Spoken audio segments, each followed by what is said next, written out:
Hello again, everybody, and we welcome you tonight to our CaneSport.com recruiting special. For the next hour, 2 hours, we're going to review the recruiting class. We're going to break it down position by position. We're going to take your questions, and we're going to try to size up all the various possibilities for the Hurricanes as they approach, I guess, about the 35-hour mark to National Signing Day, or the early National Signing Day. I'm Gary Furman, the publisher of CaneSport.com. Going to be joined tonight by our entire CaneSport team. First, there's Matt Shodell, our illustrious managing editor that you guys love so much. The great Azubi Charles, who's building an enormous cult following all across the internet. And the newest member of our team, Stephen Wagner, who has gotten quite a indoctrination into CaneSport here the last few weeks. In the height of recruiting and has been grinding it out. So a lot to talk about, guys. Before we go position by position, we'll tell everybody what the format of the show is going to be. We'll make some general comments here to start. Then we're going to break down the recruiting class, like I said, by position. If you guys can do us a favor, to keep it structured on the comments when we are going over the position. If you have any questions about that particular position, post them at that time and we will address them while we're on that position.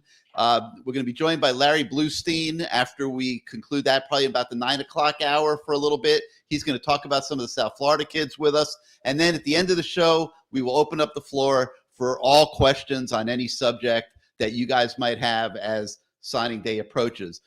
So Matt, you're the veteran of the crew along with myself. So let me start with you. I'm going to be honest. I don't want to take any flack tonight about being overly positive, but I have spent this entire day watching tape of this recruiting class to prepare for this show and prepare highlights for everybody to see tonight.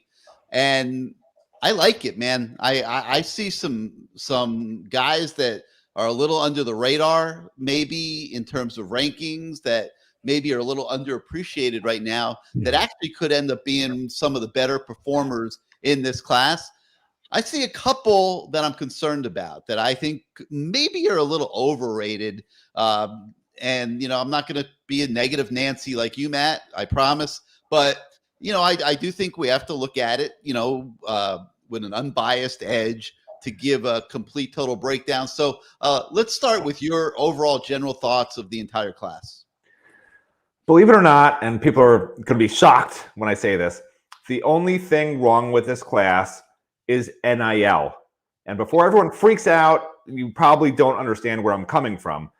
The reason I bring up NIL right now isn't because of how amazing Mario Cristobal's recruiting has been, how amazing perhaps Mr. Ruiz's working in tandem with Coach Cristobal has been in landing what is obviously one of the best classes Mindy's had in the last 20 years, maybe longer.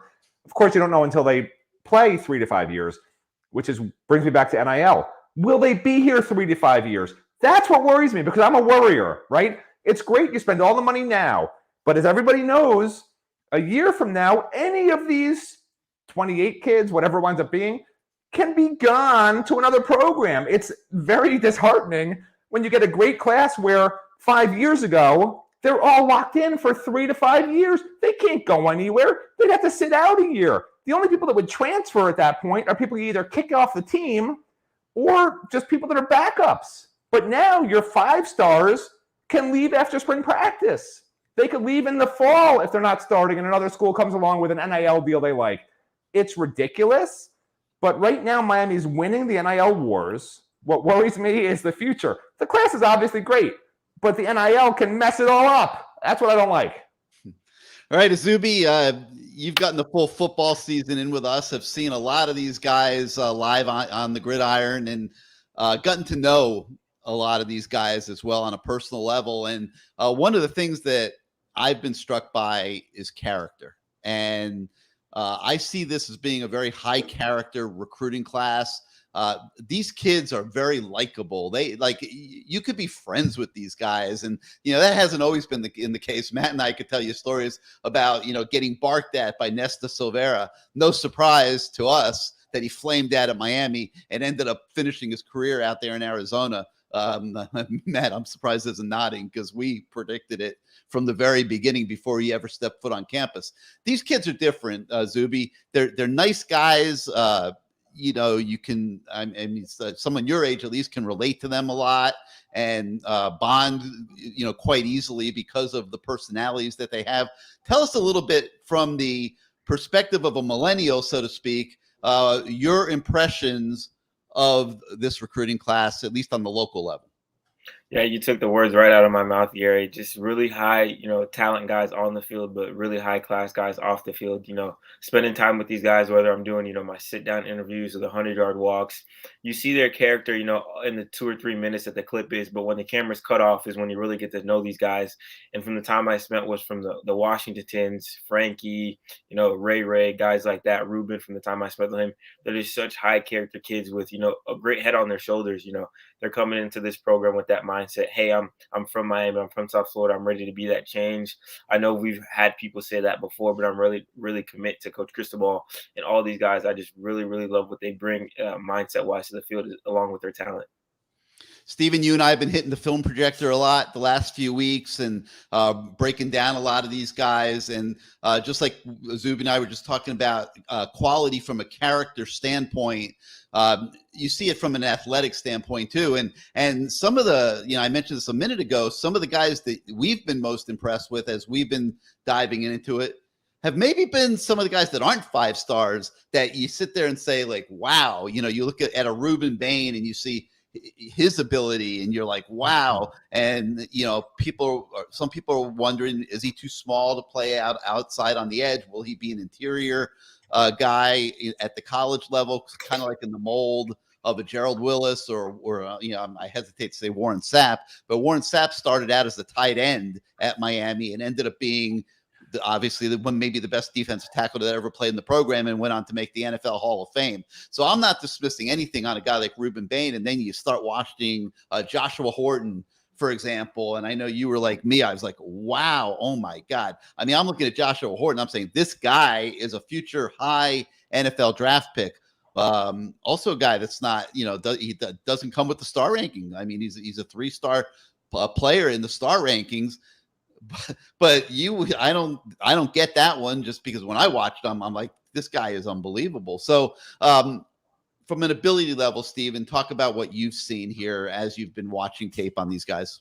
Yeah, unfortunately, I haven't had the same opportunities that Azubi's had, getting to know these kids throughout the course of the season and being able to go to, a full season's worth of games. But from watching these guys on tape, it really does feel like Miami's found a few diamonds in the rough. I think Joshua Horton, he's probably the 3-star recruit that I personally am the highest on. I mean, I was watching this kid and he had just flipped from North Carolina to Miami, and I had no idea who he was. And I just started watching his film, and my first thought was like, how does this kid not have every Power 5 offer under the sun? I mean, my goodness, he was just completely overlooked.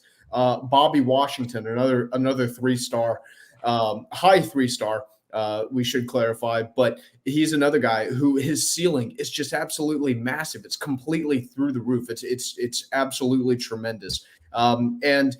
But what overall kind of impresses me the most about this class is, yeah, they do have some pretty good athletes, but they recruited a lot of kids who don't necessarily only rely on their athleticism to bail them out of plays. We've seen a lot of kids who I think their high school game is going to translate well to the college level because they've understood that they're not always going to be the best athlete on the field. And whenever they step onto the field at Miami next year, they're either not going to be the best athlete on the field, or if they are, the gap between them and the next best guy on the field is not going to be wide enough for them to make mistakes and just say, oh, well, I'm fast enough or I'm strong enough to make up for this. You're going to have some football savvy. You're going to have a good level of football intelligence. And I think that this group collectively is pretty smart football-wise. Between the kids that come over from IMG, the first 2 that I'm really referring to here are Jaden Wayne and Francisco Malagoa, to Joshua Horton, to Ray Joseph, to, the list goes on and on.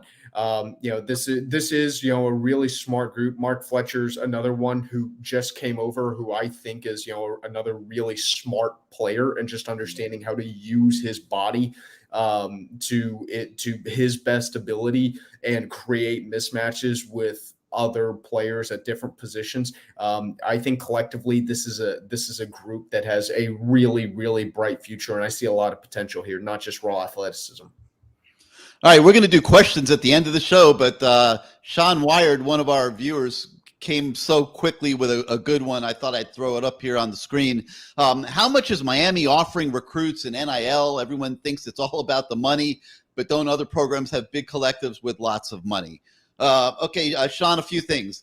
This year, a lot of it is about the money. Now, let's remember that before NIL, Mario Cristobal was considered one of the best recruiting head coaches in America. So you've got that going from you before you get into NIL, no question about it. But Miami is in a unique position because it is further along than most schools in NIL, with Life Wallet and John Ruiz having what has been now raised to a $15 million NIL budget. No, the other programs don't have big collectives with lots of money like that. Auburn has talked about a $13 million NIL program, but I'm sure Bama and Georgia have decent amounts of money. But no, this is not typical. Miami has a huge advantage here because of the head start that they've gotten in NIL and because of how well organized John Ruiz has made this Life Wallet NIL program. It's very appealing to these kids. There's a track record for a year of everybody getting paid. They don't have to be insecure about these collectives not having enough money to pay them, which is something that is very much rumored. And so to answer your question, at least from my viewpoint, no, Miami is a unique beast in this NIL world, and it is complementing the great recruiting of Mario Cristobal and his staff. And Matt, just so I'm not a one-trick pony here on this subject, I know you've followed this NIL situation quite a bit as it's evolved in college football. Would you agree with what I said there? Well, as you know, I don't listen to anything you say, but I will add my own thoughts. I can take you right off the show. I know you can. I'm hoping that's what will happen. Yeah, I'm sure. I will add my own thoughts. So NIL, look, there's collectives that are legal that can raise tons of money. And in Miami's case, they have one guy. Personally, I would rather be a collective as long as it's legal and they could just keep raising money from fans or from anybody. The truth is, John Ruiz could as easily give $15 million to a Miami collective as he could just make it about himself. I mean, anybody, anywhere can do it. It's just a matter of somebody wanting to do it, So how much are we offering to recruits? It's not really public information, except for when John Ruiz wants to throw it out in the public, however much money it is that he's given to somebody, which is... But he hasn't been doing that so much lately. Right, correct, because it creates jealousy. It's a problem. So you want to know how much everyone's making. Every recruit is a different situation. In John Ruiz's case, he's publicly said he has a formula, just like Mario Cristobal's blueprint. John Ruiz has a formula. He keeps it locked in the basement with Gary in his vault. And he doesn't tell people how he uses the formula, but it assigns everybody a magic number that he will give them. And he says he doesn't match other offers, unlike Best Buy. So John Ruiz is not Best Buy. You can't get 20% off by signing up for the John Ruiz credit card. You can't say, well, you match this other program's offer. He will not do it. He is, his own entity. Now, that's good and it's bad because he can make his own decisions. If he decides somebody's worth more than anyone else thinks they are, that guy's going to come to Miami, But yeah, short answer to the question, nobody should know. What you're asking, Sean, nobody should know. And the reason nobody should know is it's really bad for the locker room chemistry. I mean, really bad. Like, who's paying the bill when Tyler Van Dyke goes out to eat with, Peyton Matocha, I mean, is Peyton looking at Tyler like, dude, they told me you're getting $1 million a year. I'm getting $50,000, bro. Like, why am I paying for half the meal? Payton's not getting 50 grand either. He's in the transfer portal. It creates inherent jealousy. It creates a major problem when players feel, and this is not just at Miami, by the way, what I'm about to say, players feel it's pay for play. It is pay for play. Miami had it right in the old days. It should be pay for play. Nobody ever should have been punished for pay for play. Miami invented NIL, okay? Because we invented pay for play, and now it is pay for play because if you're not playing, you're not getting paid. It's that simple. These guys have to play to support their families and make money or whatever, go out for fancy dinners at Prime 112, whatever, wherever, go to Joe's with Gary where he mauls stone crabs, which he claims I do. He's the one who pays for them, $80 a pound at Joe's. I don't do that. So let's be real, people. Gary Furman's the stone crab killer. Matt Shodell is not. That's what the show is about, Gary. That's what this show's about. This show's all about you, man. Look, your legion of fans are coming out of the woodwork left and right with every brilliant word that comes out of your mouth. Tell them, Matt, you were the first to say that Mark Fletcher was the lock of locks, and you did. Back on July the 1st, you predicted that Mark Fletcher would be a Miami Hurricane. Yeah, that's true. But I'm going to give you another one. You and I both have predicted that Damari Brown is going to be a Miami Hurricane many, many months ago, and that's looking like that could happen here in the closing days. And you're a big fan here, Cane's Catheads. He wants to see you laugh because he knows you're seeing the comments. So before we start breaking down I don't laugh. Laugh for us, Matt. Laugh. Like the Phantom of the Opera. They say, sing, my angel of music. I'm going to say, laugh, Matt, laugh. All right. Look at this. This is unbelievable. Matt the Crabman Shodell, did you bring your psychiatrist? All right. That's because of a message board post where somebody said I need a psychiatrist. And I responded, I had a psychiatrist. Now they need their own psychiatrist after trying to treat me. That's what that's about. All right. Let's get into the recruiting class. So much to talk about. And guys, we're going to go position by position. If you have a question on any of the commits, just post them on the comments. We'll see them and we'll talk about them as we're going by position here. Starting with quarterback, let's talk a little bit about Mr. Emory Williams. And I'll tell you, this kid from the moment he committed has been rock solid in this class. He could have wavered many, many times. Jaden Rashada comes in as a commit and was higher ranked, but Emory went to the Elite 11 with Jaden Rashada. They had a stare down a little bit. They pretended like they were friends, but they were checking each other out. You know that. Who's better, who's not. Matt, I hate to come back to you and have Zuby and Steven just sitting there, but I have to do it because you and I have had a chance to build a relationship with Emory and his dad. Have spoken to both on quite a few occasions. I was with Emory's dad when it was before one of the camps or something. They came down early, and when Emory Williams worked out for Frank Ponce and Mario out on the practice field, and had a chance to watch that workout with Emory's dad. And I was just really impressed with the way that they were breaking down this entire process. And I thought they really had a really good head on their shoulders. They didn't get too emotional or caught up when the heat started getting real hot in the kitchen. They just stopped talking, and just went about their business. Emory's been training quite a bit up there in Milton, Florida. He's trying to get faster, trying to get stronger, and just better overall. But I think that you would agree that this entire Emory Williams recruitment and just the act in general has been really, really solid. He's a little bit of a mystery. The obvious comparison here is to Kirby Freeman, right? No, I'm just kidding. The obvious comparison here is Joe Flacco. That's, coincidentally, somebody asked me on the message board who I compared him to. I said Joe Flacco, and I talked to his coach a couple of days later. I don't know if his coach is on our message board, but I said to the coach, who would you compare him to? And he said Joe Flacco, which I don't even know why I said Joe Flacco. I don't know why, it's just weird.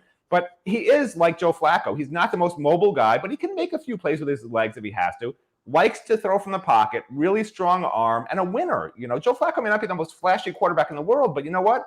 He's accurate. He's not going to throw 80-yard bombs, but he'll hit your intermediate passes with great accuracy and get the ball in his hands of his playmakers. And there's nothing wrong with that.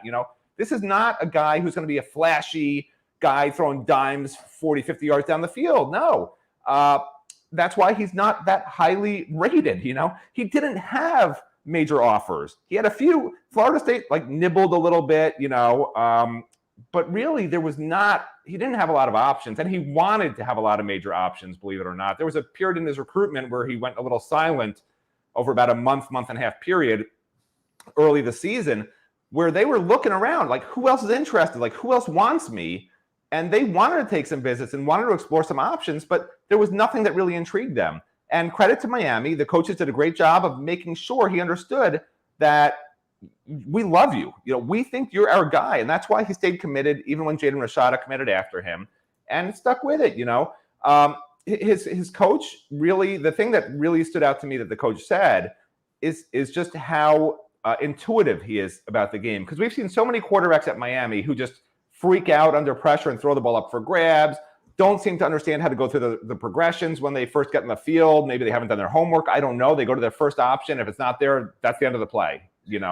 This is not a guy who's going to do that. This is a guy, his coach, and they didn't have a great team this year because the defense was terrible, but his coach is a longtime high school coach who has really rarely let quarterbacks change plays at the line of scrimmage, and he gave him full reign of changing plays at the line of scrimmage. And he said he's honest. He didn't say never made mistakes. He said very rarely would he make mistakes. Every quarterback makes mistakes. This is a guy who's smart, who's accurate, who has a big arm. What else do you want? What else do you want? I think it's a great addition. And I don't care if he's a 1-star, a 3-star, or a 5-star. It's a guy who can make plays, man. And I think he'll fit very well into what Miami wants to do. And I'm going to try to see. I'm having a little problem with one of the files, but I'm going to try to see if I can get his highlights up here for a minute. There we go. We got it working. People can just get a good feel here for what Emory is capable of.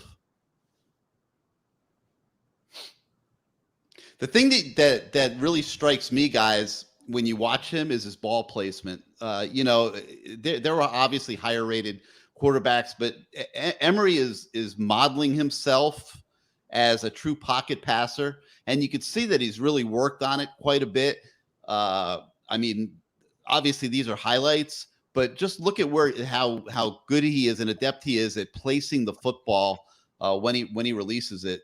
And it almost always seems to hit the receiver in the hands, in stride. And Harry, it is the highlight tape. You do know that, right? I understand. Okay. But I'm just saying.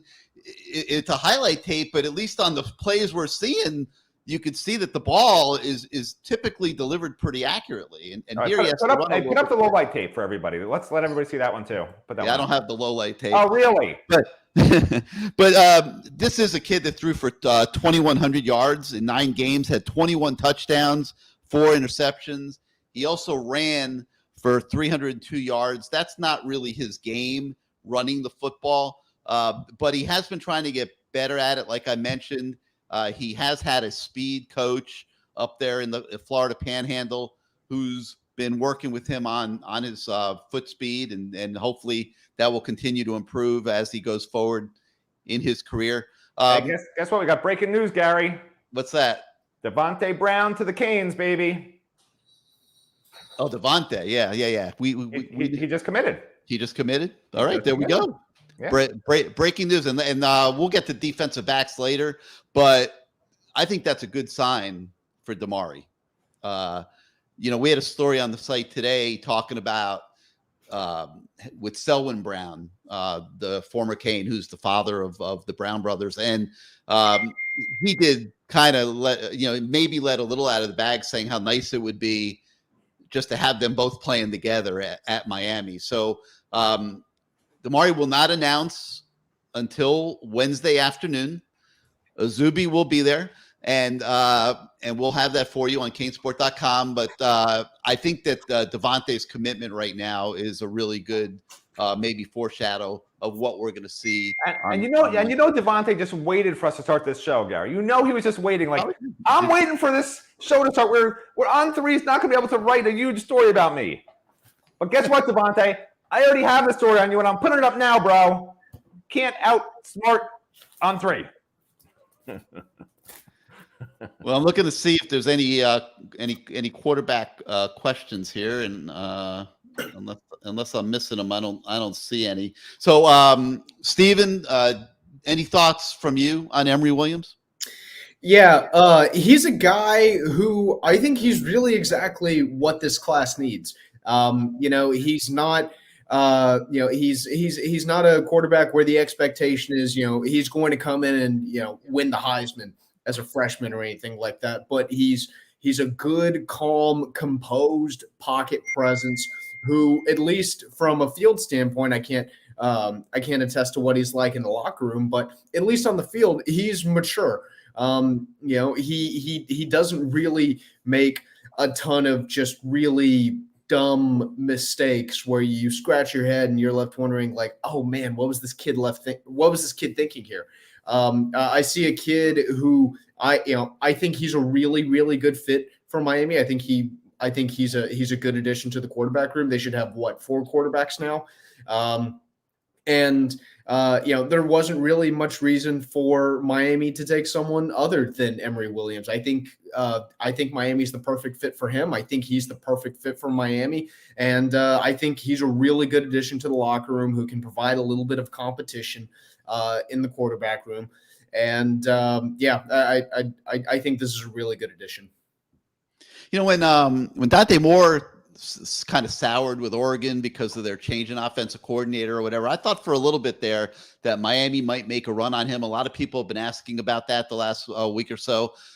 But I think what happened in actuality was Miami was so engaged with all these other guys and so deep in the heat of the battle to just stop and try to shift gears on a 5-star quarterback when you already have Emory Williams committed and you got Tyler Van Dyke coming back, plus the NIL that kid probably would have commanded, which might throw the whole budget out of whack, in all honesty, as big as it is. You still don't want one kid eating up a massive chunk of it like that. And like Matt was talking about, could create some internal uneasiness, I guess would be the word. But no, I mean, they absolutely stuck with Emory here. And Azubi, any thoughts from you on Emory Williams? Yeah, when you mentioned watching him over the summer, that was actually my first day working with CaneSport. It was the 7-on-7 camp that Miami had. And from the first time I saw him, I was really impressed, with his range of motion, him going through his motions, throwing to the receivers with Coach Ponch and Coach Cristobal watching.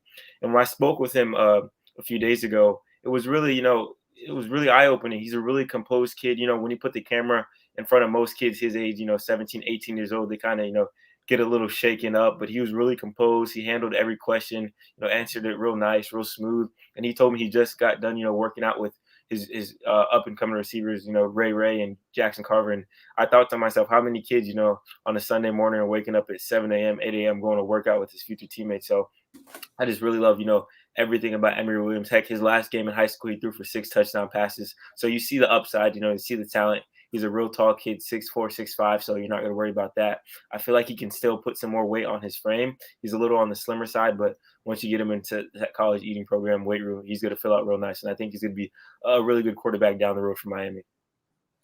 Matt, C.O. Barney, he wants us to take the rest of the night off, man.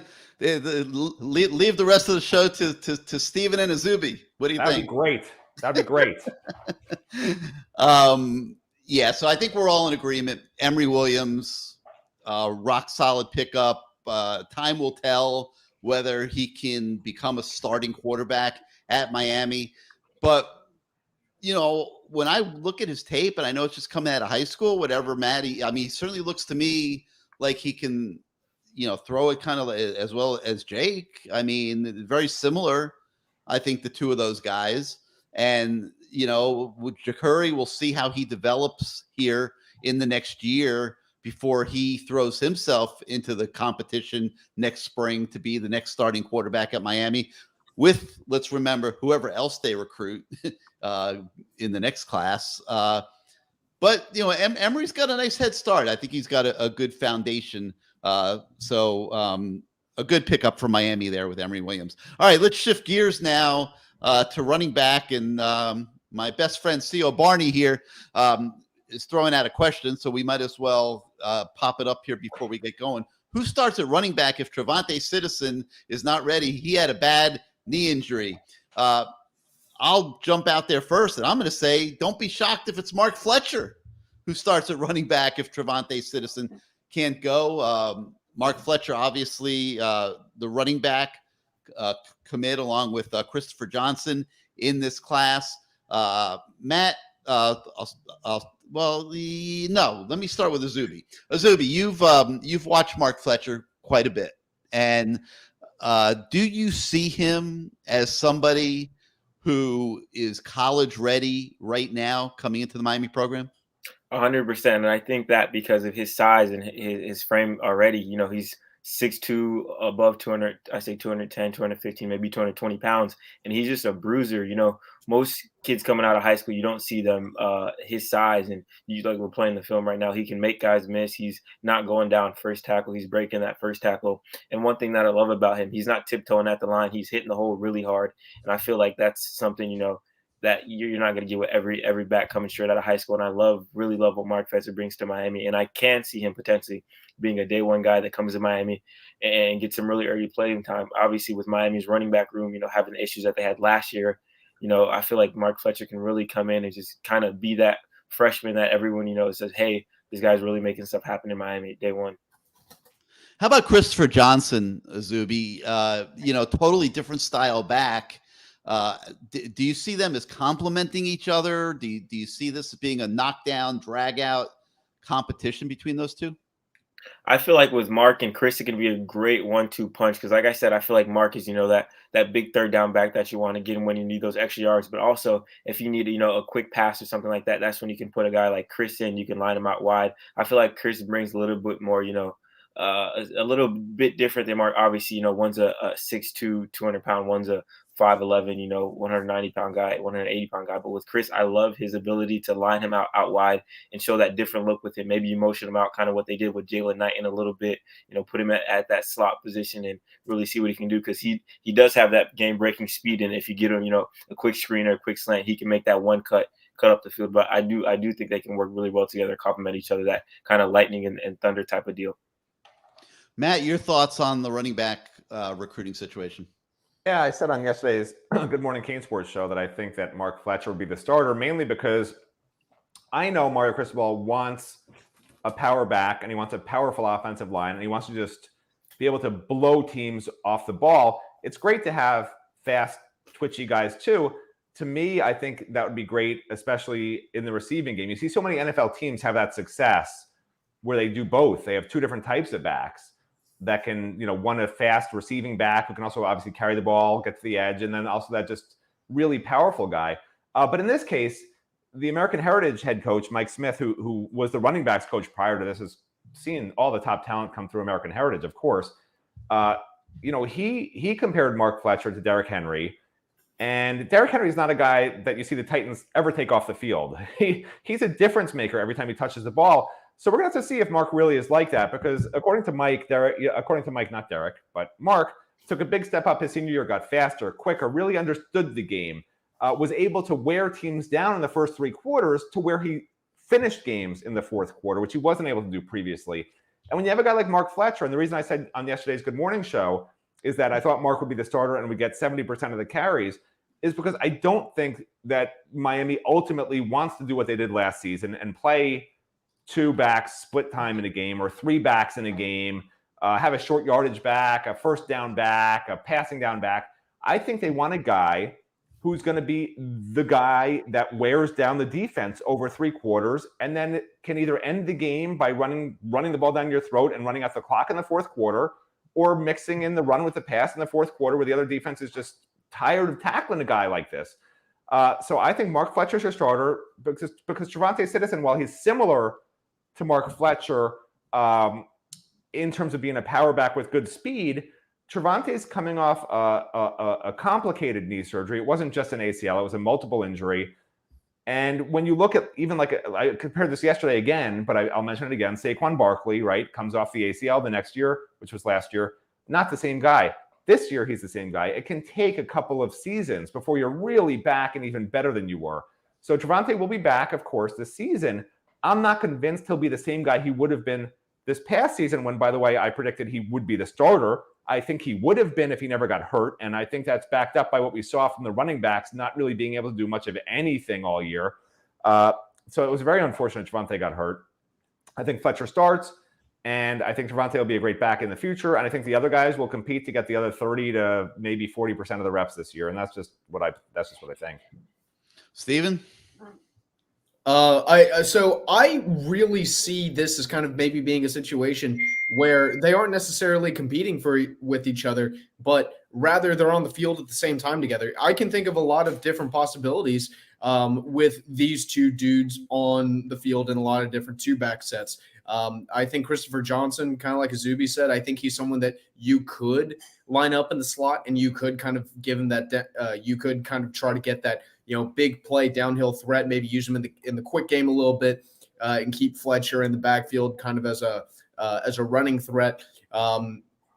Fletcher obviously being a more powerful short yardage back, I would probably expect to see him in a lot of heavier situations.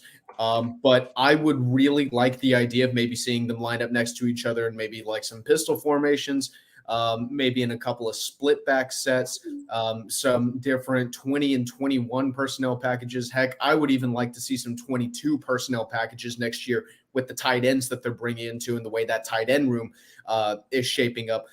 So I think that with the addition of these two backs with Johnson and Fletcher, I think that this really multiplies the possibilities for different personnel groupings that the Canes can have next season. I really like the idea of going with 22 personnel and not necessarily even lining up in power formations, but just putting 22 personnel on the field because that's a personnel grouping that's going to create mismatches for the defense.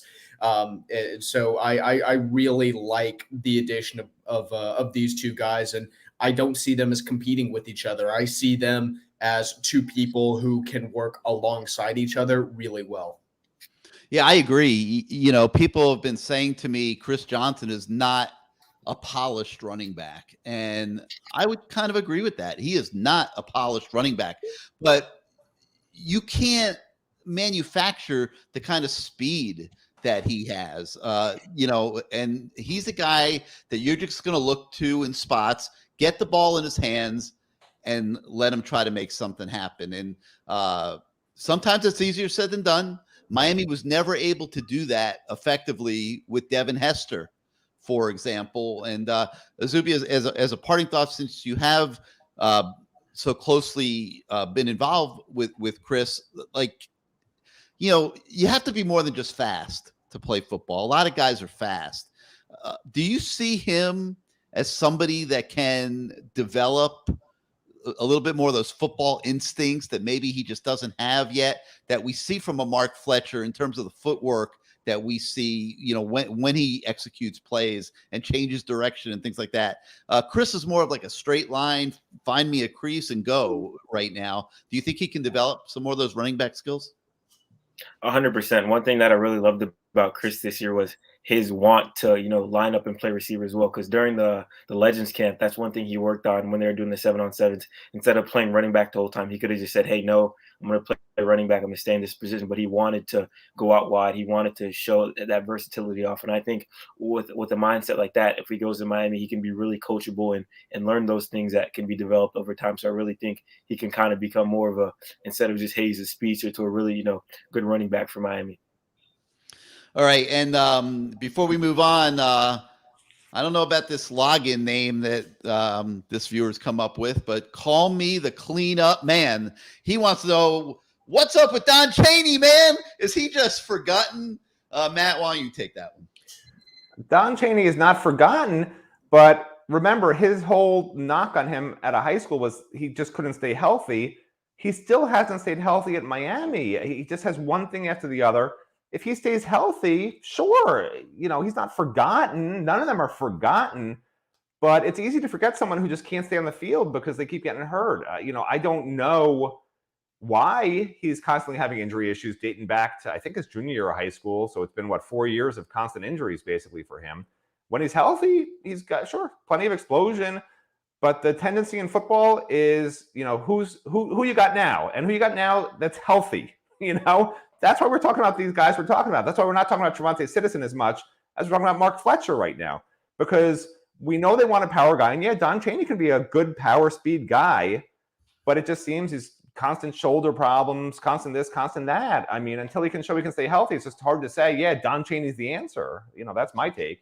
This is the time of year where people go crazy about rankings. It doesn't matter. It was when we were with Rivals that they everybody was upset with the Rivals rankings. Now we're with On3. People are upset with the On3 rankings, and we're always caught in the middle. We agree with some, we don't agree with some, but we don't have any say in any of the rankings. But I remember the Don Chaney ranking story, and he was ranked like 30th in the country. Was pretty much a 5-star all through recruiting, high 4-star, 5-star, depending on the service, what you look at. And then we got to the final week of recruiting after Don Chaney had been ranked that high for literally 2 years, all through his junior and senior years. He went out to the All-American game and he did not participate. And all the analysts saw this. He didn't participate. He was hurt, theoretically. And I remember the Rivals analysts dropped him from 30 to like 250. And everybody went batshit crazy, okay? And that's understandable. I mean, there should not be that level of movement in recruiting rankings from one cycle to the next. Now, what happens in these rankings as guys are elevated and moved up, obviously guys have to drop down. So if it seems like somebody's dropping down, it could be totally undue to anything that they have done, but it could be because of things that other guys have done. But a guy should not drop from 30 to 250. And obviously our entire site was going absolutely insane over this and yelling about a anti-Miami bias and the kind of things that people love to accuse these rankings people of. And I'm not defending or supporting that notion. I mean, that's not our department. But the one thing I will say is that when we inquired on that, what we were told was he is always hurt. He never plays. He never competes. And we can't justify having him ranked as high as he was ranked. So, we say, okay, all right, we get it. When we report back to you guys about that. Well, P.S. here we are, 3 years later? Don Chaney hasn't played a whole heck of a lot of football. He's been hurt almost his entire career at Miami. So, these guys aren't perfect. And I'm not going to say they're never biased or whatever. We don't know that. But this is not an exact science. And they do spend a lot of time on these rankings and stuff. And sometimes they are right. And sometimes they get it right. And one of the things that came up this year was with Jaden Wayne. And On3 had him ranked significantly lower than Rivals. And 24/7 was kind of like in the middle. And a lot of people were upset about that when Jaden Wayne committed to Miami. Same thing. Well, what happened over time was all the rankings on Jaden Wayne came down more towards in the direction where On3 had him. So, you just never know with these things. But in terms of Don Chaney, he definitely has the ability to play. But, when, will he? We have no idea. So one of our viewers here was as we transition to the wide receivers, was making a really good point. And unfortunately, my screen's here we go. Gary Edens. He says that Miami needs a fast wide receiver. And it's funny, Steven and I were actually talking about this a few minutes ago before the show about the receiver position and how good it is or isn't. And so you've got 2 receivers committed. You got Ray Joseph out of Miami Edison, who I think is going to be the best receiver on campus the minute he steps foot here in a couple weeks. And the other one, Robbie Washington, who's not totally dissimilar to Ray Joseph, a little bit maybe bigger, a little bit maybe can project as more of an outside receiver, where Ray will probably, I got to think, be a slot guy. But Steven, I'll start with you since you and I were talking about this earlier. Miami still needs a number one receiver, a bigger, faster guy that can spread the field and just create a top end option for the quarterbacks. Don't the Canes? Yeah, and whenever we were, kind of going back and forth on, how good this receiving core is or isn't, the knock that I had on Miami's receiving group that they're getting in this recruiting class is they did bring in really good talent with Ray Joseph and Robbie Washington. I think you're definitely right. I think that Ray Joseph is going to be the best receiver on campus whenever he steps foot on campus. But that's not necessarily what Miami really, really needs. What they really need is they need a big number one guy. They need a big downhill threat. And I think Ray Joseph is really good in the slot. And you're looking at these highlights here. He just burns people. He completely burns people. Really, really good speed, really good in the quick game. I think there's a lot of different stuff that they can do with him. I think that, you might even see him getting the ball handed to him in maybe some jet sweep situations, trying to really just find different ways to get this guy the football, because I do think that he's one of these kind of special talents where whenever you really need something to happen, you just sit down and think, all right, how can we get this guy the ball? Let's call something up that's going to get him a quick touch and maybe try to get him in some open space.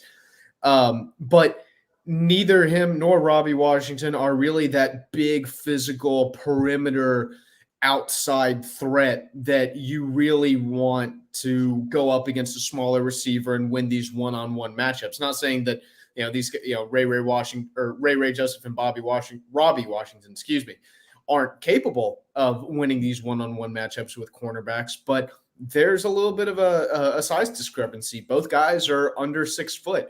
And both guys, they're really, really skilled with the ball in their hands, but straight up manhandling opposing corners is not necessarily their strength. And I keep on saying this. I do think Ray Joseph is going to be the best receiver on campus whenever he steps onto the field. And you look at all the different ways that they can use him. I mean, heck, I wouldn't be surprised if they end up using this guy on special teams. He really is one of those dudes where it's like, man, if we can get this guy the ball, we want to get him the ball. But for me, the question still remains, okay, so what is Miami going to do about getting an X receiver or a Z receiver or a big physical perimeter threat who can really be a downhill threat or who can really be a downfield threat? Zuby, these are your guys, man. You've gotten this as tight with those two as anybody in this class. Your thoughts on the receiver position in general and how these two project in college? Yeah, I have to say, I love their speed that they bring to Miami, and that's something Ray said he's really excited to bring to Miami. That one cut ability to cut up field and just, make something out of nothing, and they've proven that throughout the course of the season. I remember watching Robbie and Ray play against each other, and Robbie, catches a pass in the slot, makes two guys collide with each other, then he's up the sideline for a touchdown. Ray's like Steven mentioned, kind of using him on special teams as well. He was taking, kickoffs. He's a real dangerous returner. He's real shifty, real nifty guy. He makes a couple guys miss, hits the hole, and he's gone. But we did talk about, the only knock on these two is their size. They're a little bit undersized. I think Ray is about 5'9", but Robbie's about 5'10", so that might be their only knock. But I feel like if you work around, scheme around them, I feel like that'll be a big thing.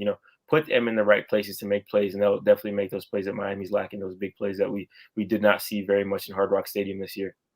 I'm going to throw some Robbie tape up here on the screen. So do you agree with what I said a minute ago? Can he go outside? I mean, I see Ray as a pure slot, but I think Robbie might be able to go outside a little bit more so than Ray. Your thoughts on that, Zuby?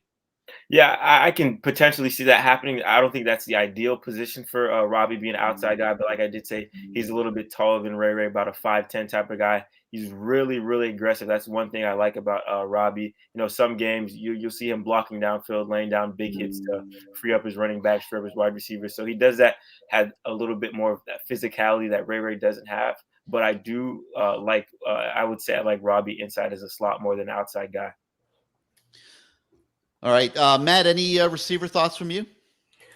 No, just that I think Ray in particular is going to be a great leader in the class, and I still don't understand how the prior staff just didn't even recruit him to the point that he committed to Clemson.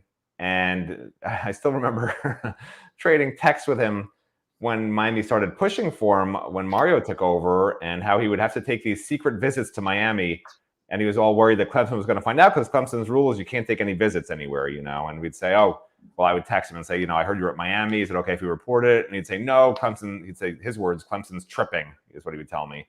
And so he once he flipped to Miami, he really has been all in with the Hurricanes. And it's nice to see finally that the staff is really doing a good job of evaluating and understanding the guys that can help this program get better and be where it needs to be. You didn't see, this is a weird cycle, right? You didn't see a lot of plan B guys. Edwin Joseph was a plan B guy when they thought they were going to lose Damari to Alabama. Now I don't think they're going to lose Damari to Alabama, so it doesn't even really matter. But what they've really done a good job of, and Miami fans can definitely relate to this if you've been following recruiting, and this is the first cycle I can remember where we're going into what's tomorrow, Tuesday, before signing day, and usually we're calling 10 different commits at this point, saying, "Are you solid? How was your visit to FSU last weekend? Is Auburn really in play?" There's none of that. Mario Cristobal has gone so all in as a head coach recruiter, which is unheard of at Miami throughout history, including when I started when Butch Davis was the coach. No head coach at Miami has ever been this involved with every single commitment. But what it's done is it's shored them all up. None of them, except for a couple, are wavering. And the couple that are wavering, Reed McKeska, it's not the end of the world if he goes somewhere else. Connor Lew went somewhere else. Miami did want him, obviously, pretty badly, and they're trying to get him back. But 90% of these guys, 95% of these guys have stayed solid. You don't see I think there's been 3 decommitments since Mario came in. Last year it was like 12, or the year before it was like 12. I mean, it's remarkable, not where the class is ranked, but how little wavering there's been. To me, that's the most remarkable part. Everyone would say, oh, they're ranked number 3. This is amazing. The fact that they get guys that are then committed to the program, I don't know if people want to credit Mario Cristobal or credit NIL, but whatever it is, it's something that has not been seen here since I've been covering recruiting since the 1400s. It's incredible. Well, Shard, one of our viewers, says size shouldn't matter, especially at wide receiver. All right, we'll just roll with that one. But bagging up 4 says size of wide receivers absolutely does matter. Steven, talk to us. I am a huge size matters guys. You know why? Because when you're bigger, it's easier to be better. It just is. And people will say, oh, size, shouldn't matter at wide receiver, quarterback, all these positions. And they'll name these great players where, they were a little bit undersized and they ended up being great. Like Antonio Brown, for instance, before he went nutty. He was under 6 feet and he was absolutely unbelievable. But yeah, if you are going to be under 6 feet tall, you've basically got to be Antonio Brown to be able to reach this level. I mean, look at all of the big receivers. All the great receivers in history, all the great receivers in the NFL right now are pretty big. Devontae Adams, DeAndre Hopkins. You want to go back in the day? Randy Moss, Terrell Owens. Michael Irvin, all these guys are big, they're physical, and because they're so much bigger than everyone else, that makes their job that much easier. Every inch that you lose on the football field, on the basketball field, really baseball is the only sport where height actually doesn't matter, but every inch you lose means you have to work that much harder to make it up. You have to be that much more talented to be able to make it up. And I'm definitely not saying that, maybe a Ray Joseph isn't totally capable of fully matching that, exceeding that, and being the best slot receiver in Miami program history. But it is always easier to be bigger, because whenever you're matched up with these corners who are similar size to you, guess what? It's nice to have a pretty good advantage. I know that if I'm 6'6", I mean, I'm not, I'm 5'11", but if I was 6'6" and I was going up against a corner who's 6'2", I would feel pretty good about my chances of getting a jump ball just thrown up to me and my ability to go up and catch this thing.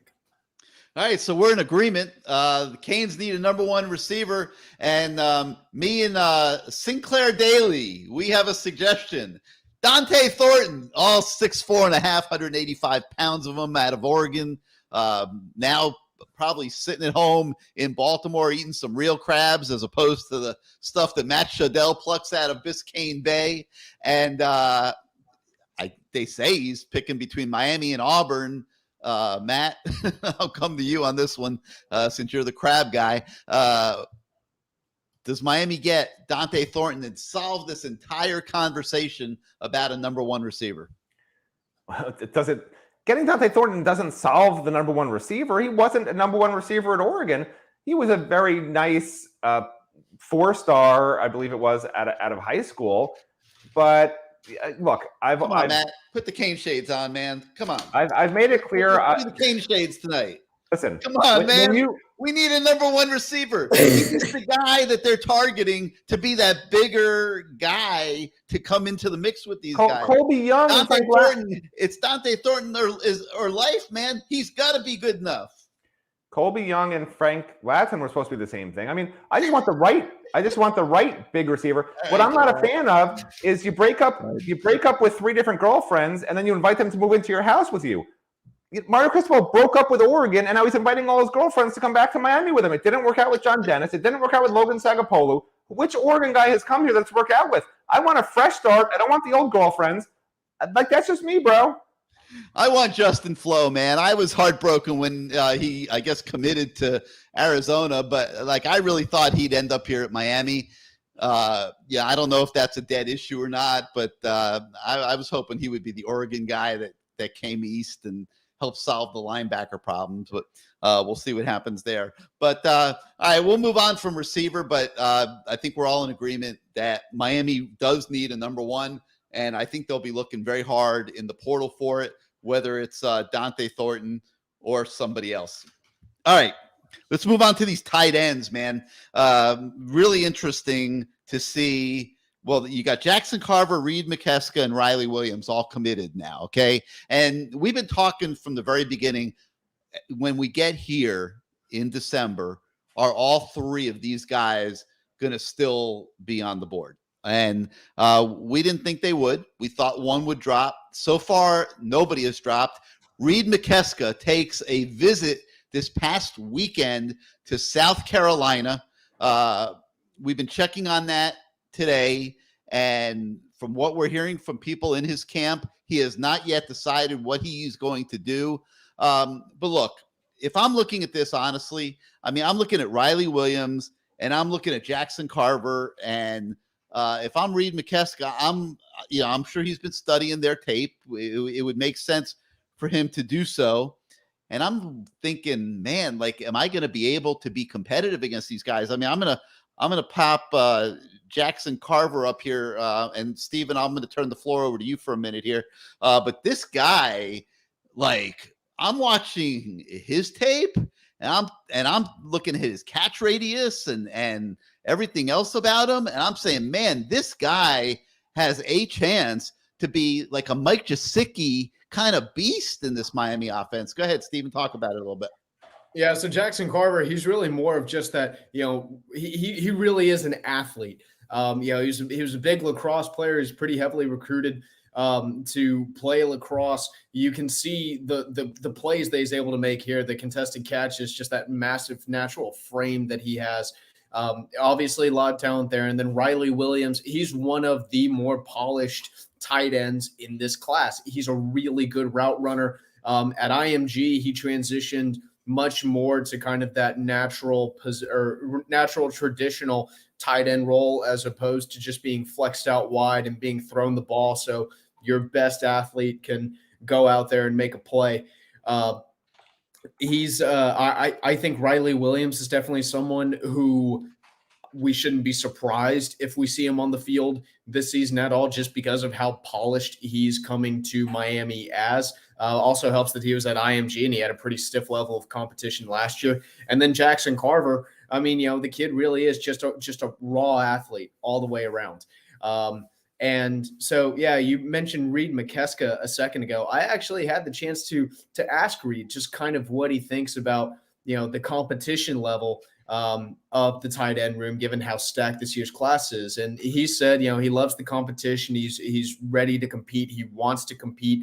He wants to battle Jackson. He wants to battle Riley Williams. His high school coach told me the exact same thing, that he's ready to go up against a blue chip recruit like Riley Williams and to fight off, a two-sport athlete like Jackson Carver and challenge them for playing time. He seemed pretty hell-bent on the idea of going in and challenging these guys right away and sort of, stepping up to the plate and asserting himself as someone who is capable of being the dude. But certainly all of these guys are going to have their work cut out for them in beating each other out for playing time, because this is a really, really good tight end class. And then he goes and takes a trip to South Carolina. So I get what he's saying to you, but he's got to have a little bit of insecurity in his mind if he's checking out South Carolina along the way. And when you watch Reed, I mean, he's more of a blocking specialist. Like, the other guys have the pass catching ability. Reed is the best blocker of the three. He can also catch passes. But you could see like where maybe they would have different roles in the offense, and all three of them could coexist at Miami moving forward. But if it turns out, and from what we understand, he's thinking about it and obviously has to make a decision here. But if Reed McKeska were to drop, I would not be shocked at all, personally. So it'll be interesting to see, what happens there at tight end. But I think we all agree that it looks really, really good with Riley and Jackson Carver. Miami is going to be in a really good place at the tight end position this year when you look at Arroyo and Skinner coming back. And really, they're not, as of right now, Mammarelli's coming back. Khalil Brantley's supposedly coming back. That's now, okay? By the time we get through spring practice, I'm not sure that those two guys, when they start seeing what's coming in here, don't start thinking about their football futures also, maybe possibly going in the portal and going someplace where they can be have a better chance to be the guy at the tight end position. But, we'll see what happens there. It's still a little uncertain how many spots Miami is going to need. It's going to depend on how many guys they bring in from the transfer portal. I had initially said I thought that that number could be 40. I'm going to hedge a little bit on that now, seeing the way the portal has shaped up. I don't see quite as many impact guys in the portal as I thought would be there. I'm thinking now maybe 35, 36, 37 new guys coming into this program this year, but we'll see. I mean, maybe, this is a marathon right now, and there's going to be guys after spring practices that go into the portal. So this transfer portal thing is going to, the second period, I think, after spring practices, like 15 days where guys have to go in the portal and then land at other schools. I think this will legitimately be a two-tier transfer portal situation. I know we already covered receivers, but Bagging Up points out that Dickey, one of the top receivers in the country, might bolt from Oregon's signing class. They're having issues over who, the quarterback, Dante Moore, has left. Who's going to be the offensive coordinator there? So it would not be shocking if John Dickey became part of the mix at Miami as they look to improve the passing game. All right. Let's go to offensive line to finish offense. Then I'm going to bring Larry Bluestein into the equation here for a few minutes to talk about some of the South Florida kids in the class, and then we'll do defense after Larry's on the show. Guys, offensive line. All right, Mario Cristobal comes in here, and obviously he is building at least the offensive side of the program, if not the entire program, around the offensive line. And nobody recruits the offensive line in this country better than Mario Cristobal. He did it at Bama, was the National Recruiter of the Year because of what he got done on the offensive line, built probably the best offensive line in college football when he was at Bama, goes to Oregon, develops Penei Sewell. So Mario has a track record with offensive linemen, and he is an offensive lineman head coach, which is a rarity in college football. And those two things, combined with his ability to identify offensive talent and the working relationship that he has with the offensive line coach, Alex Mirabal, this all contributes to Miami being an absolute beast on the recruiting trail at the offensive line position. Matt, I will start with you. You got 2 5-stars, Francis Magoa, Samson Okinola. You got Tommy Kinsler, more of a developmental guy out of Ocala. We'll ask Larry Bluestein about him in a minute. Another developmental guy, Frankie Tinalau, out of Miami Immaculata LaSalle. And then Antonio Tripp from IMG, probably kind of in the middle there, a little bit further developed, I think, than Kinsler and Tinalau, but maybe not obviously as highly ranked and regarded as Magoa and Samson Okinola. Matt, your thoughts just on the offensive line recruiting to this point? Well, I don't look at it the way other people look at it, shockingly. I don't look at it like where these guys are now and can they come in and start now, because on the offensive line, you're not supposed to come in and start now. Unfortunately for Miami, probably a couple of these guys will have to start right away. And the most physically ready, you say projects or you call them whatever, every offensive line freshman is supposed to be a project. They're supposed to be a developmental. It's like you're talking down about them, but that's what you're supposed to be at defensive tackle and on the offensive line. That's normal. What's not normal is to have guys that come in and just because they're 5-stars, all of a sudden you're saying they're going to start, everything's fine. I'm going to say they're going to start. They're going to start, those 2 5-stars. You don't let me make my point. Well, I'm saying it. Right, but that's not a good thing. People think it's such a great thing that these 2 5-star true freshmen are going to start. No, man, don't anoint them starters. These guys, Miami has a history of missing on 5-stars. I can't remember the last 5-star who's come in that's actually panned out. So I'd rather these guys are 3-stars. Let's call them 3-stars, all of them, because that's how they'll be treated when they get here. It used to be in the old days, a guy would, a coach would be a guy's best friend. And then you sign, and all of a sudden it's get to work, do this, do that. You're not good enough. You're never going to play here. And now they can't, now coaches almost can't do that because the guy will leave, right, in the portal. But you have to retrain these guys mentally into not thinking they're the greatest things ever, because the truth is a true freshman, most of the time is going against a guy who's 3, 4, or 5 years older than him. And if that happened in high school, right, which it wasn't that long ago for these guys, they were just in high school, they're actually still in high school.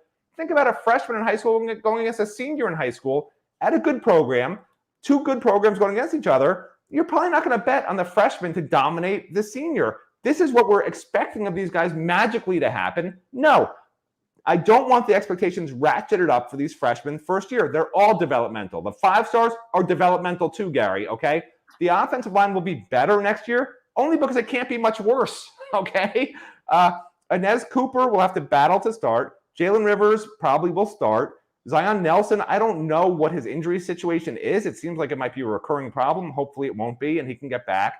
Ja'Kai Clark's not a great center. Hopefully they find a couple of guys in the portal, because the truth is, as great as this offensive line class is, it's not going to be great on the field for another year or two as they get stronger, really understand what to do, how to deal with different defensive player moves and size and strength they haven't seen at the high school level yet.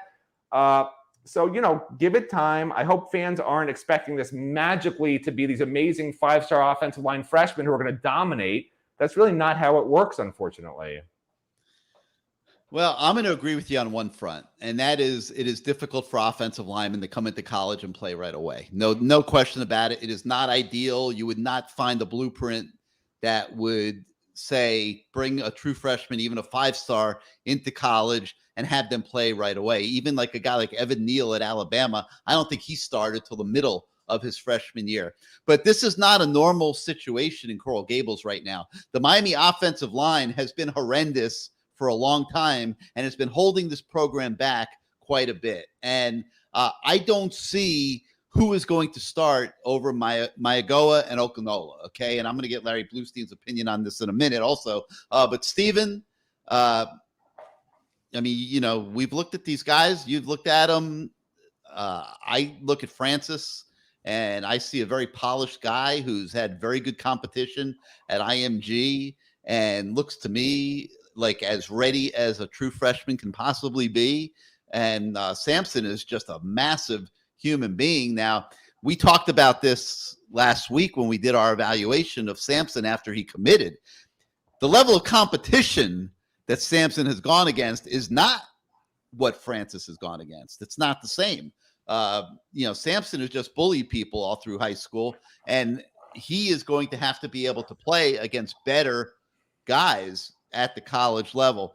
Your thoughts on the ability of these guys to walk in? I don't think any of us think that Frankie or Kinsler are going to walk in and start next year, and I don't think that's reality. But these two guys, I think, will start next year. Your thoughts? I think they're going to start next year too.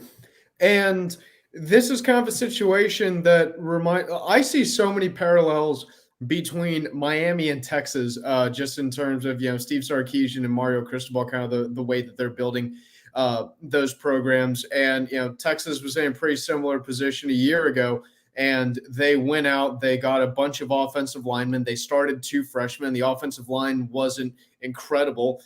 It's definitely not winning awards, but it was competent and serviceable. And I think that's what Miami's offensive line is going to look a lot like this coming year. So Miami fans, if you're, kind of wondering what this thing might look at, I think a truly great reference point here would be taking a look at Texas. Samson Okinola, he is extremely talented. You watch his tape and he pops out to you. And one of the reasons why he pops out, unfortunately, is because he is just so much massively bigger than everybody else. He hasn't faced a serious challenge, and he is wildly talented.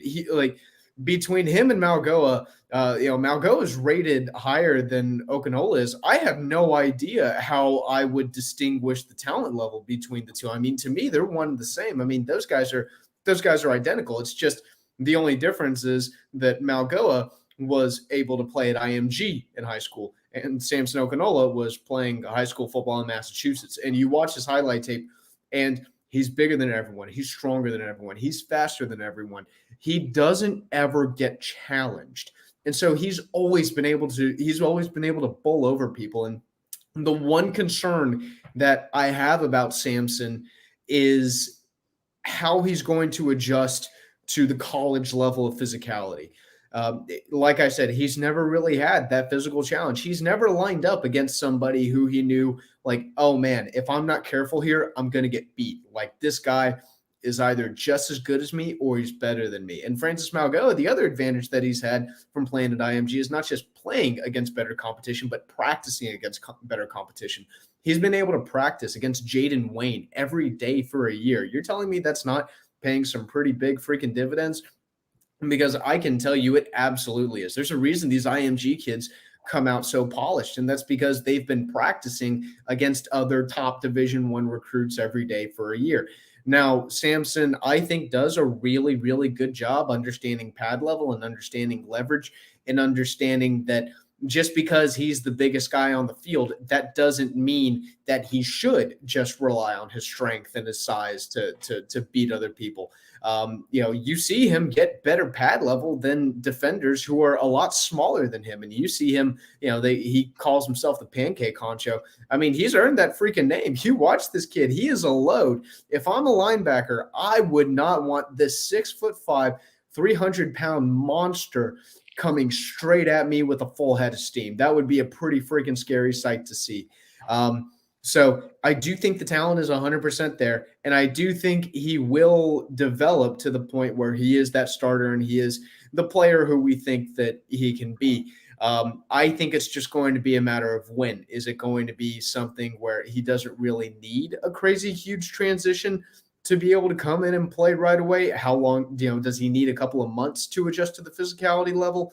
Kind of what is that going to look like, and how is he going to respond whenever he gets challenged for the first time? All right. Well, there is not a human being on the planet who spends more time going around the state of Florida watching all these kids than our friend Larry Bluestein. And 4 of these 5 offensive linemen are played their high school football in the state of Florida this year. So this is a perfect time to bring Larry into the fray here. And Larry, welcome to the CaneSport.com recruiting special. Meet Stephen Wagner. Meet Azubi Charles, our new staff members. You know Matt. Talk to us, man. I'm sure you were just listening to that conversation. Can these young offensive linemen, particularly the 2 5-stars, come into Coral Gables in year 1, start, and be serviceable members of the football team? Yeah, thanks a lot for having us, Gary. I appreciate it. And Matt and Zuby, good seeing you again, as always. Nice meeting you there, Stephen. And to answer your question, I kind of side with Matt on this. It's going to be an adjustment period. You got kids at the high school level. If you remember back when Tracy Howard and Duke Johnson came here, they were immediately inserted into the lineup. And you just can't do that with freshmen. They've got to kind of ease in. You know, they still have so much to learn. But once they do, these are 2 elite type of players. I've had a chance to, watch Francis Mauigoa from like 5 feet away a bunch of times. Man-child. He's Evan Neal. That's what he is. He's got big hands. He's got heavy hands. He's quick. And both of them, Okunalo's the same way. I agree with Stephen. He's one of those type of kids that when he gets it, he's going to get it. A mammoth kid who really hasn't played the level of competition that Francis had yet, but you could just tell. I mean, he's a extremely tremendous athlete. So yeah, no matter how you look at it, I mean, those are the 2 kids that are kind of far ahead of anybody else that Miami has. I had an opportunity to spend 2 summers with Tommy Kinsler, great kid, workaholic.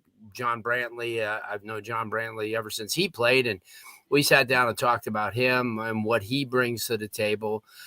Frankie Tenelou's the same way.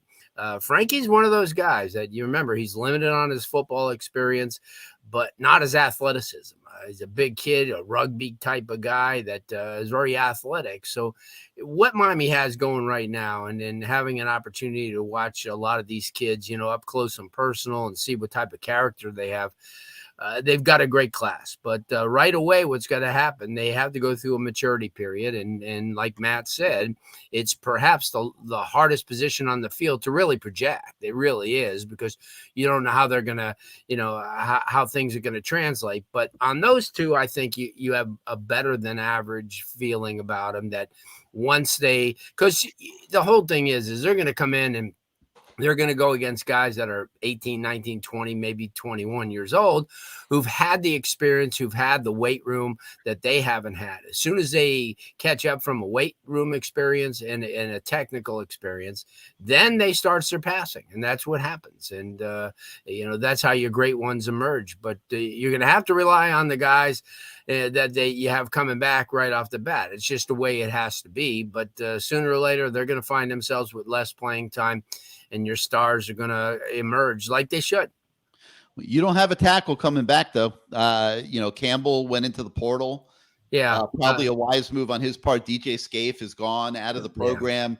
Yeah. I don't think they're going to have a choice but to start these 2 guys. Well, I think they're going to be the best they have.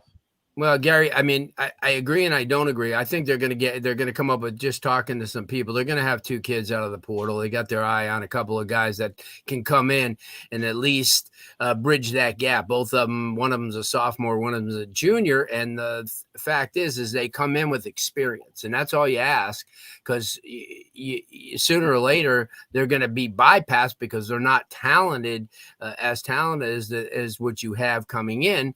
But their experience, and they've cut through those first 2 years, what's your kind of growing steps and, in the process. And I just think that Miami, they're just 2, as you said before, and I 100% agree. You have 2 guys in Mario Cristobal and also Alex Mirabal, who know the position inside and out. And, you ask, and I had an opportunity to ask Pernell the kid from Detroit about his process, and he says when it comes to learning the position, nobody teaches it, nobody gives you a better opportunity than Mario Cristobal and also Alex Mirabal. So you're gonna find that you have great teachers. It's just a matter of them catching up, from a mental standpoint and a physical standpoint, and that gap between 18 and 20 or 18 and 21 is huge. It's huge from a mental standpoint. And like Matt said, it's awfully tough to just insert somebody without them at least. Yeah, they have the talent. I mean, unbelievable talent, but they've got some steps to kind of correct. You don't want them to get demoralized, and that could happen if you just thrust them into the competition when they're not really ready. Well, one of the two guys I'm pretty sure is going to be Bram Walden. He was a 4-star that Mario had recruited to Oregon from Scottsdale, Arizona. He's 6'4", 270, a tackle. I have not watched a ton of tape on Bram Walden. Yeah. I am expecting him to end up in this class eventually, but and it would probably be unfair for us to sit here tonight and evaluate him against Francis Maigoa or Okinola and try to predict of those three guys which two would land in the starting lineup. And you mentioned that there could be another transfer, obviously. And then, you've also got the Javion Cohen kid who is already committed at the transfer portal. Probably going to be a guard, but yes, there are certainly a lot of possibilities. Hey, Larry, I know how busy you are these days. What I wanted to do real quick with you while you're on the show with us is go through the Florida kids, kind of like in rapid fire fashion, and just get some quick comments from you in terms of what you've seen during the course of the football season. We've already talked a lot about the offensive guys. We're going to be going to defense, but let me start with Emory Williams. I don't know how much you've gotten up into the Panhandle area. I'm sure you've watched him on tape. Give us a quick thought of yours on Emory Williams.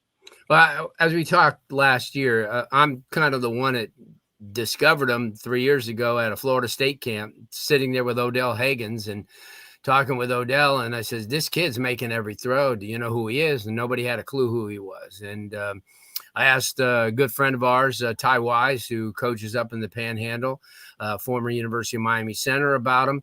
And Ty watched him a couple of times and said, you know what, the kid's got a lot of promise. He's just got to, he's got to mature. And even this year at the beginning of the year, he told me that the kid has really, really improved. He didn't really like him a lot last year because he just didn't think the kid brought a lot to the table other than a strong arm and shorts and a T-shirt. But Emory's a good guy. I've sat down with him many a times, mostly at the camps in the Panhandle. We had an opportunity, and I'll tell you what, smart kid who wants it. And he's got an opportunity. It's going to present itself to compete in 2 years. And but in between now and then, he's got a lot of growing to do. But like I said, first impression. And, here's Florida State, who had him in their backyard 2 years in a row and never made a decision to bring him on campus. So great job by Frank Ponce, because Frank went up to the Panhandle and did a tremendous job, and he sold the kid enough where now the kid's coming on his own dime. Yep. Running backs, you've got two guys that you've seen enormous amounts of, Mark Fletcher, Christopher Johnson. How do those two complement each other at Miami? Yeah, well, Mark's the more established. He's been playing the running back since 13 years old. I mean, he's a big, strong, as I call him, is a downhill runner, a Big Ten type of, formerly a Big Ten. We don't use those phrases anymore because those guys are going everywhere. With Chris Johnson, he's a speed guy, and he really was a track kid first. Remember, he really wasn't discovered till last spring when people saw him in the spring game because of the way he moved. He instinctively, he's not there yet, and watched him 3 times this year, and scored all 3 times against Chaminade, against Central, and against St. Thomas. When he starts learning more and more about the position, he's going to be in space type of kid. Lamar Miller, Here's a kid that you're going to want to get in a wheel route. You want to get him outside. Tackle wise right now, he's got a lot of learning to do. He doesn't read really well, but that's because he's not experienced. And I take nothing away, but from an athletic ability, and you don't want him bouncing everything outside, because as fast as he is, there's going to be some linebackers and safeties that are going to run in that 4.44, 4.45 range. So he's got to learn, and he will. He's going to have time to come on campus, because you got some pretty decent guys in front of him right now. And, you look at the kid Citizen, and unfortunately, he could have been that guy that, was getting all that exposure this year. But to answer your question, Chris Johnson is going to be, in time, a really, really good back. They'll use him as special teams, a kick returner, because once he gets out in the open, there's nobody in this free world will catch him. Kid's a AAU junior national sprint champion, and Mark Fletcher's Mark Fletcher, a great kid. Big kid. He'll wear you down. As he gets bigger and stronger, the safeties are gonna be a little shy to get him in the middle of the game. Larry, we have been debating this wide receiver thing. We like Ray Joseph. We like Robbie Washington. Mm-hmm. We all are in agreement that Miami needs a number one alpha dude still at receiver. They'll be looking for that in the portal. Your quick thoughts on the tandem of Ray and Robbie coming into the Miami program with what they've already got at receiver? Well, yeah, one guy pretty much was groomed as a running back, and then in Washington, and kid's elite. He's an elite speed kid. They're both right now in the same mold because they're not real big. They're both fast, and they're both kids that you want to get in space. Neither of them you want to get into a position where a safety and a big physical safety is going to wear them down. They both have to be type of guys. They're jet sweep type kids, but both of them are special teams kids at the beginning, and then they ease their way in. They're going to get stronger in the weight room. From a football IQ, both of them have been around the game all their lives, more so, with Washington, but also when you look at Joseph, his lineage is crazy. His cousin Flex starts at running back for FIU. His cousin Hilton was an outstanding quarterback at North Miami, and his uncle, who's been ahead of Northside Optimist for years and years and years. So from a football IQ standpoint, both of those guys may stay head and shoulders above everybody else in the class because they've been around it. Remember, you have Ray, who started since the 8th grade, which is pretty darn tough. When he was at Miami Christian, and Bobby and Robbie have been around football all their lives. All right, we've still got some defense talk to go on this show, but before we let you go, I want to ask you about a couple guys in particular. Ruben Bain. Okay. Yeah. You watch his tape. He's a freak. Nobody would argue that. 1 million sacks, did anything he wanted at the high school level. But some people that are football people are a little concerned. Does he get eaten up by the bigger tackles that he's going to face in the college game? Does he, Central used them inside a little bit. And he was effective there at times. Does he evolve like, say, a Gerald Willis or a Warren Sapp did at a similar size here at Miami? Does he evolve into an inside player, perhaps? Because you got Achibapong and Wayne and obviously Nigel Lee Kelly and a lot of guys at defensive end in this program already that have the bigger bodies. You got Cyrus Moss, who's a tall, lanky guy, very highly regarded coming out of high school, who's working hard in the weight room to put on weight to where he can be competitive in college. So there's a lot of ends in this program. What does the future hold for Ruben Bain? Yeah.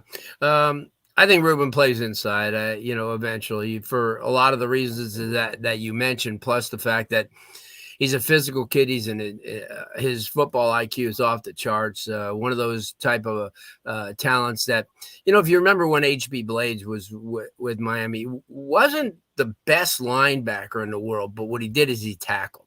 And when the play would funnel over to his area, and even did it in the NFL with the Redskins, he tackled. Well, That's the thing about Ruben.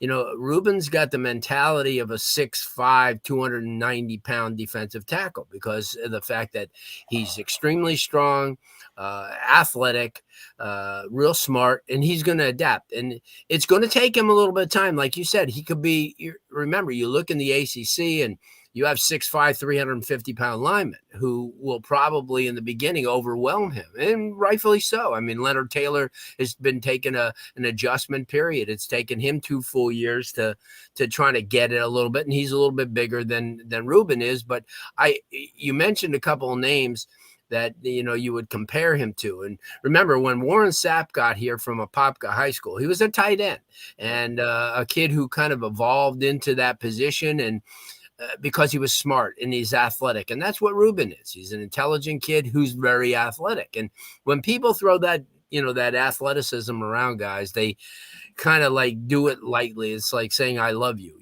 I mean, it could be taken in a lot of different ways. But with him, the difference is the fact that he's so athletic that he could pick up things real quick. And no, he's not going to be a force in the first year. And by the time the second year rolls around, he's going to be a lot bigger. He's going to be a lot more savvy. He's going to work on so much technique where he'll be able to get around his size. Exactly what you said about Warren Sapp.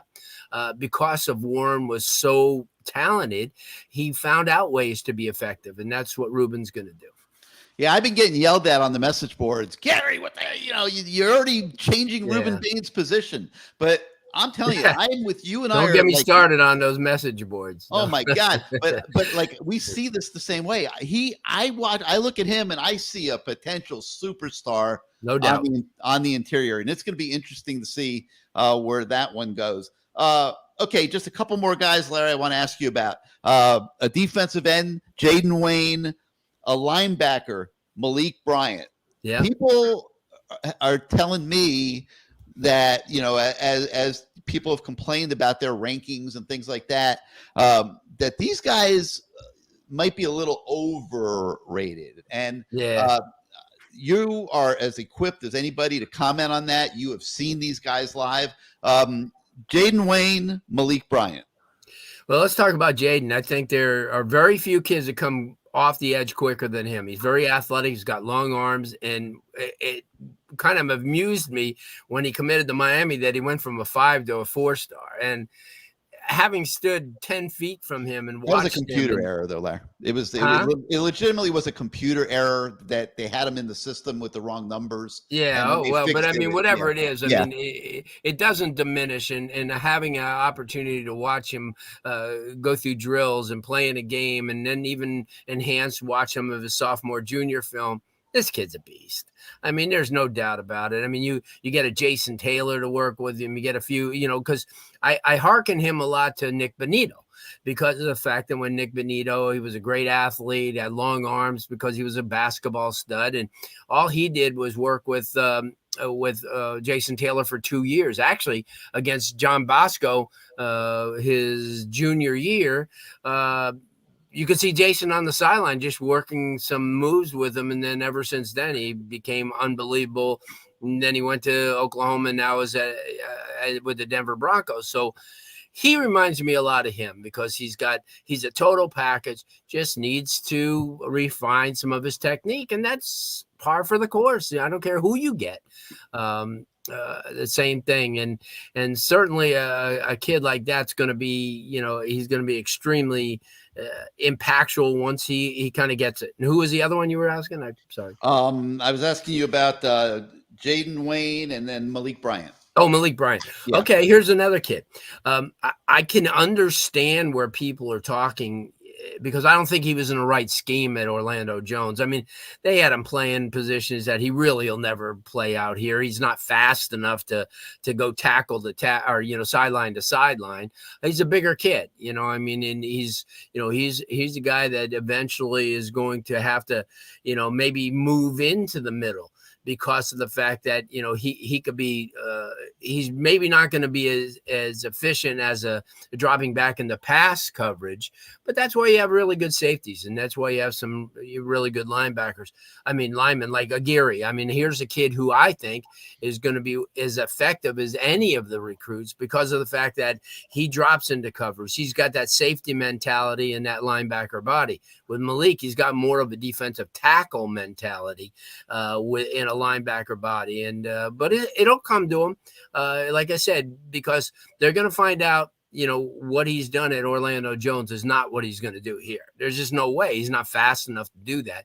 So they're going to move him more into the box and on passing downs, he may be lifted for a while until he learns how to drop. All right, let me ask you about one last guy, Cormani McClain, as highly ranked as anybody in the class, considered one of the top cornerbacks in the country. Does Larry Bluestein see it that way? No, I don't think he's the one. They have him as the best player in the country. He's not. He's going to be real good. I mean, he's got a great athletic ability. He's got to adjust his mentality towards the game. I mean, he came over. Listen, it's when you're a 16-year-old kid and everybody covets you like NFL superstar from going from one school to another. He comes over there to Lakeland this year, and I mean, like I said, I'm not taking anything away from his athletic ability, but he's not there yet. He's not at that elite status because he really hasn't been tested. You look at any of the games that Lakeland's played this year, I think the only team that really tried to throw on him was Mitchell.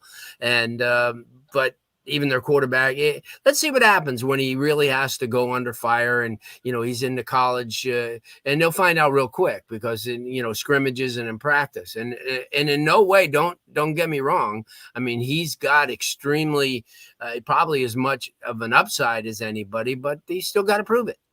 This isn't high school anymore. He's going to come into a level, but he's going to be understanding right away. And the fans too out there, you're going to have to understand that he's got an adjustment period to make. I mean, he's going to go from a kid who with all this potential that no one really tested to somebody who will be tested because this is a different level. This is a Power 5 level where nobody's off limits. Even Patrick Peterson back in the day, they went at him because they had to.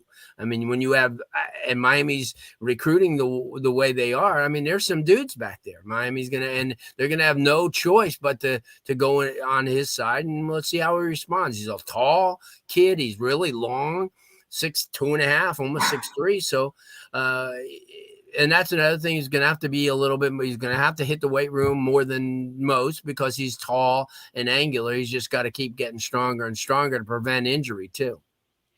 He's Larry Bluestein, everybody. A recruiting special would not be special without having you be a part of it. So thank you so much for stopping by tonight and sharing your wisdom with us. And another cycle just about done here. Well, hopefully you and I could sit at the Hurricane games and talk positively, instead of what we have had to deal with over the last few years. Guys, Zuby, good seeing you again as always. Seeing you more and more, and Matt, I always enjoy seeing you, and nice meeting you, Stephen, and best of luck to you guys. Your site's doing extremely well, and I follow you guys, so just keep up the great work, and we'll talk with you really soon. All right, Larry, thank you so much, man, for coming by. All right, Gary, thank you. Have a good one. Larry Bluestein, man. Love talking. Let's just end the show. How do you follow that? I mean, you can't follow Larry Bluestein. Just end the show. He's awesome, man. Awesome. Larry, we go back. God. I would literally stand with him at recruiting events, and he'd say, I remember in third grade, he did blah, blah, blah, and he was playing offensive line, and now he's at running back. Like, in third grade, Larry... He follows these players. I think he's in the delivery rooms when they're born. I'm fairly sure about that. Matt, he has files. Like every now and then he'll shoot me an email or something, and it'll be an article I wrote like 40 years ago when I was working at the Miami Herald or something about some kid. Like he has clippings going back decades. Amazing. Just unbelievable. All right, guys, let's get back to what we're doing here because I'm assuming some people want to get to bed. So, beds for losers. Yeah, Mario Cristobal. Well, I'm watching Steve, and his eyes are fading as we go along here. So it's been a long couple of weeks. I mean, there's been a lot for everyone to cover. Thank thank you, Steven and Azubi, because without the two of you, I really would be seeing a lot of mental health experts right now. There's no doubt about it. You're going to be seeing them anyway, but Oh, that's true. But I said a lot, not just one or two, like a lot. That's a subject for a different show. Today we're talking recruiting. So let's go to defensive linemen and a pretty good crop of guys, I would say. And let's start the conversation with Ruben Bain. You guys heard what I talked to Larry about, and man, I felt really good to hear him say what he said, because I really feel strongly that Ruben Bain is going to end up on the interior. And people that have watched what he's done at Central as an edge rusher, like, they think I'm totally out of my mind. But like, I'm not going to say he's going to be the next Warren Sapp. That's not fair. But this is a kid that when he puts on 20, 25 pounds of muscle and gets into college and starts eating the way they eat and all that, I think he is going to grow into that role. It might not happen year one. Steven, I'll start with you. You've looked at a lot of tape on Ruben Bain. Your thoughts on where he's going in his career? Yeah, we talked about this the other day. I can't remember who it was that said it, but someone in here said, if this dude was 6'5", he'd be the #1 recruit in the country. And I wholeheartedly agree with that. He has the skill set. He's got the motor. He's got the strength. He's refined. He's remarkably refined for a high school edge rusher. This kid's 17, 18 years old. He's going to be playing at Miami, or he's going to be enrolling in Miami fairly soon. He has every skill that you could possibly ask for an edge rusher, except his size. And like I said earlier, size does matter. It may not be the be-all, end-all, but it's not exactly easy. Steven, if you keep saying that, somebody's going to come in here and want to sign you up for porn movies or something, okay? Okay, if that happens, I'll shave the mustache. Go ahead and finish. Go ahead. I'm sorry. But he is someone who I think is going to have a very long and very successful career at a school like Miami. I think the question is going to be where, because he was already playing at a pretty remarkable level of competition. He actually played in the game against IMG. I'm not certain of this, but I think he matched up against Francis Malgoa in that game whenever he was playing for Miami Central. And I think that this is a kid who, like you said, if he were to add on maybe 30 or 40 pounds, now we can start having that conversation. Okay, could he end up being an interior defensive lineman? Because we have seen some undersized defensive tackles have a lot of success. There's a few, defensive tackles 6 feet or shorter in the NFL that have kind of been able to command that level of attention up front.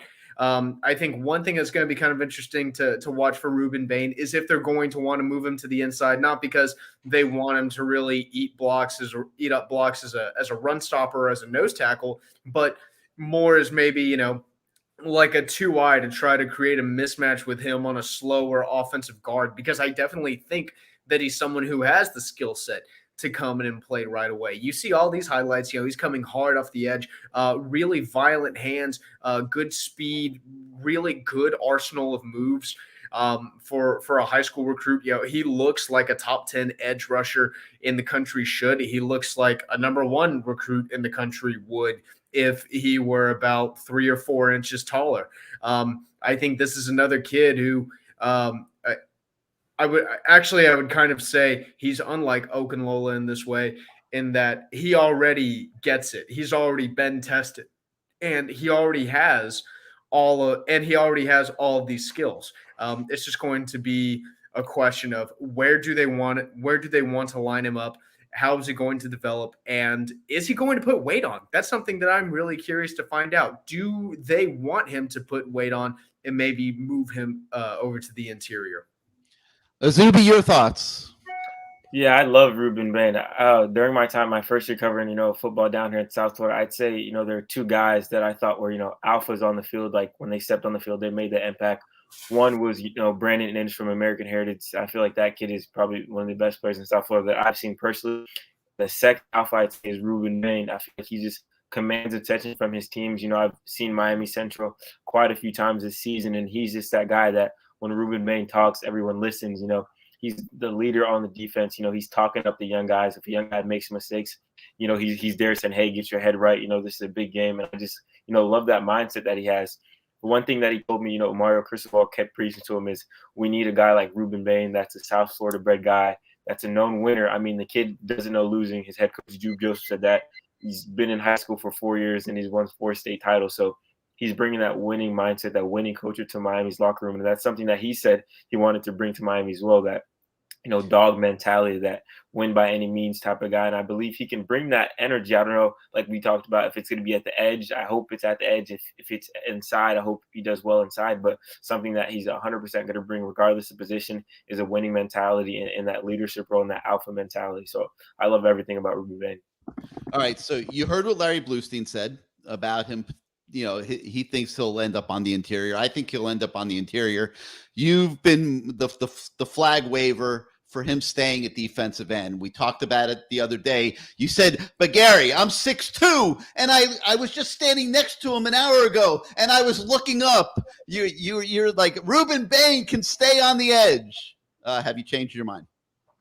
I'm still a believer he can stay on the edge, but hearing Blue a little bit, that might have persuaded me a little bit, but I'm still a firm believer he can stay on the edge. But if he does put on, like you said, maybe 20, 30 pounds, he's at 280, then you move him inside. But I'm still a firm believer when he gets there, he'll play edge unless Mario and those guys say, hey, you're inside. So, well, I like my defensive ends to look like Collins Achimapong, okay? I think back to Calais Campbell, Greg Rousseau, Jalen Phillips. I like my big, athletic defensive ends that can knock passes down, that are going out on the bubble screens and things like that. And I'm not going to lie, that influences my thinking a little bit on this subject.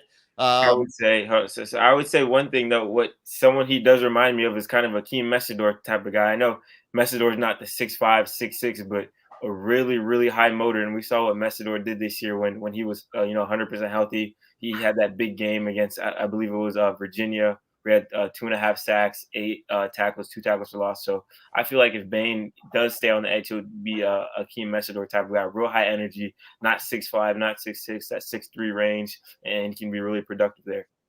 And I'm going to throw some Achimapong video up here on the screen. And Matt, why don't you weigh in on this subject? Bain, Achimapong, how do you like your defensive ends looking? Well, I'll talk about Bain because he seems like the hotter of the two topics, and because I somewhat disagree with everybody. I would never, of course, disagree with Larry Bluestein, but I would always disagree with you, Gary. What a surprise! But when it comes to Ruben Bain specifically, he had 58.5 sacks in 2 years at defensive end. I am not sure why he can't be a new position, a hybrid end tackle, where you're not only moving him inside on third downs. Okay, this is a guy who I think, depending on the opponent, you can move him to any number of different positions. If it's a run heavy team, he should certainly be, I would think, at end, at least early in his career. But if he's as good as we think he is, to me, you don't just say, okay, a guy with 58.5 sacks at a top program playing top other programs. I think he had 3 sacks against IMG, half the game going as Maui Goa. You don't just say, oh, he's a tackle. I'm sorry, you don't. You let him get to college. You figure out how you can best use him as a weapon. Because if he's your best lineman, period, you don't just want to put him on the inside and say, Can I interrupt you for 1 second? No.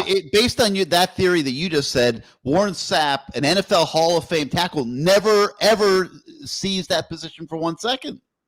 Warren Sapp was 6'1" and 280, right? Something like that.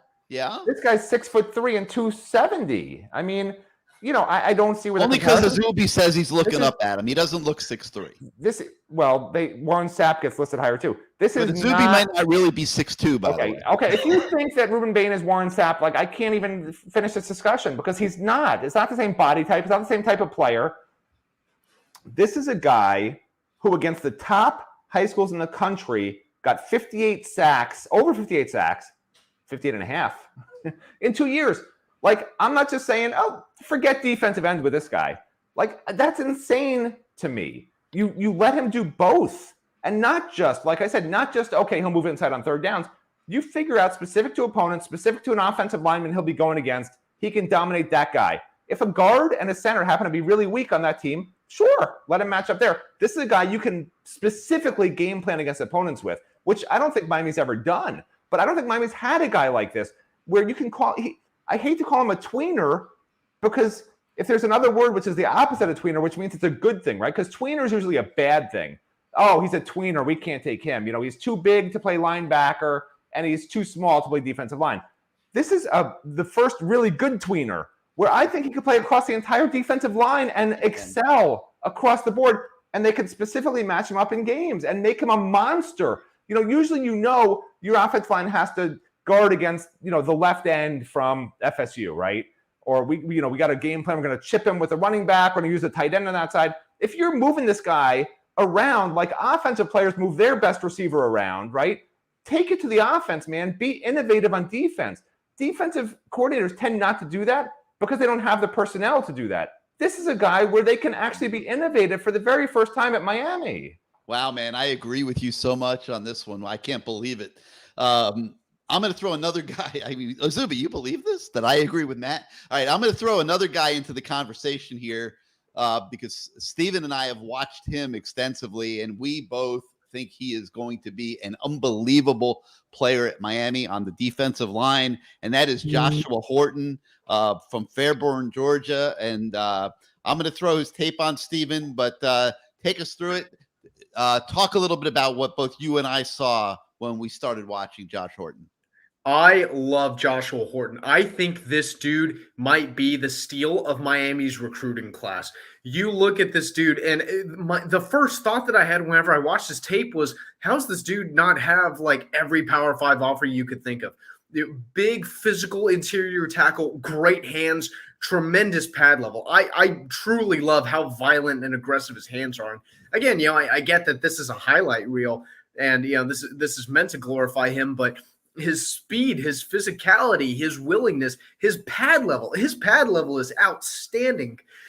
There is just so much to like about this dude as an interior defensive lineman. And I can't believe that, this wasn't a kid who was being recruited by Alabama, by LSU, because, if you don't know any better, you'd probably be thinking that this dude has just as many stars as, any other high blue chip recruit in the country. This is a kid who I really like a lot. I think he's someone who's been massively overlooked, and I think he's someone who definitely is going to have a future at Miami. I mean, the plays that he makes in this tape by themselves, I mean, the awareness that he has, really good football IQ, really good understanding of leverage. Even though he's always the biggest guy on the field, you see he's still able to establish leverage against smaller guys.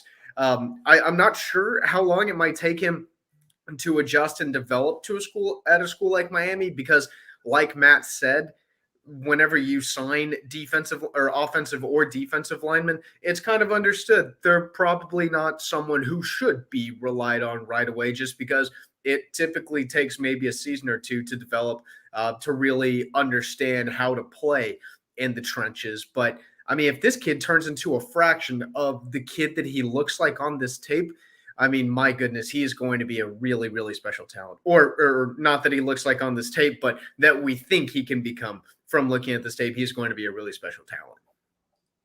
All right, Matt, Jaden Wayne, another one in the defensive line class that's been much debated. You heard what Larry said about him. People have debated whether his ranking is spot on. Nobody's debating Josh Horton because nobody knew about Josh Horton because he was hidden on the North Carolina commitment list until about a month ago. And Steven and I started watching the tape and going crazy. Jaden Wayne's been on the Miami commitment list for a while. Your thoughts on that one? All right. Nobody's going to want to hear this, but I'll say it anyway. Don't listen to anybody. Don't listen to Azubi, Steven, Gary, Bluestein about it. You know who you should pay attention to? Pay attention to the guys who are making $5 to $10 million a year who decide to offer the top players in the country.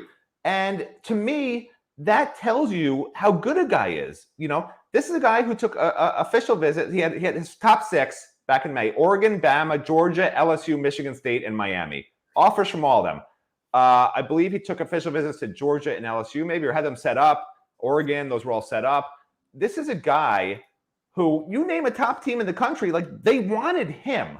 They wanted Jaden Wayne. So I don't care if he has 1 star, 5 stars, whatever 5+ stars is. Who makes this stuff up? Is there a 5- stars? Because if you're going to do 5+, you should at least do 5- and keep it real, okay? But to me, the offers matter. He had every top program in the country offer him. The people making $10 million instead of the $4 million that I make from Gary every year, they're making $96 million more than me. If they, over 10 years, in Mario's case, if they think he's good enough, man, like, that tells you everything you need to know. This guy is not, he's probably underrated. Everyone says he's overrated. He's underrated, okay? If you ask every other college coach who offered him and was dying to get him in the class. All right, so Miami's not done on the defensive line. They've got those guys committed. They're working the portal hard. They need more tackles, okay? They got plenty of ends. They need more tackles. You've heard a lot about Thomas Gore from Georgia State. You know how they found out about him? Louis Cristobal, Mario Cristobal's nephew, is a teammate of Thomas Gore. So, of course, the Cristobal family in general is watching Georgia State quite a bit. So when Thomas Gore goes into the portal, it wasn't real hard to get a scouting report because they had the guy who goes against them in practice every day in Mario Cristobal's nephew, Louis. But they also had family members that have gone to see Georgia State play and obviously have seen Thomas Gore play. I will be surprised if he does not end up in the class. Texas A&M tackle, Stephen, how do you pronounce this guy's name? Tamish Adele. Okay, there you go. Sure. Thank you. Sure. Miami's been doing well with him. Stephen, would you agree there's a decent chance he ends up in the class? Yeah, I put in an RPM prediction a few days ago. I think I picked him at an 80% chance to land at Miami. After talking to him over the weekend, after he took an official visit to Cal, after he took official visits to Cal and Miami, I still feel the same way. I'm doubling down on my prediction. I'm not making any adjustments. I'm saying I still think there's an 80% chance that he lands at Miami. He kind of told us without really telling us the order or which schools he was really considering. His final 4 was down to Miami, USC, Cal, and Michigan State.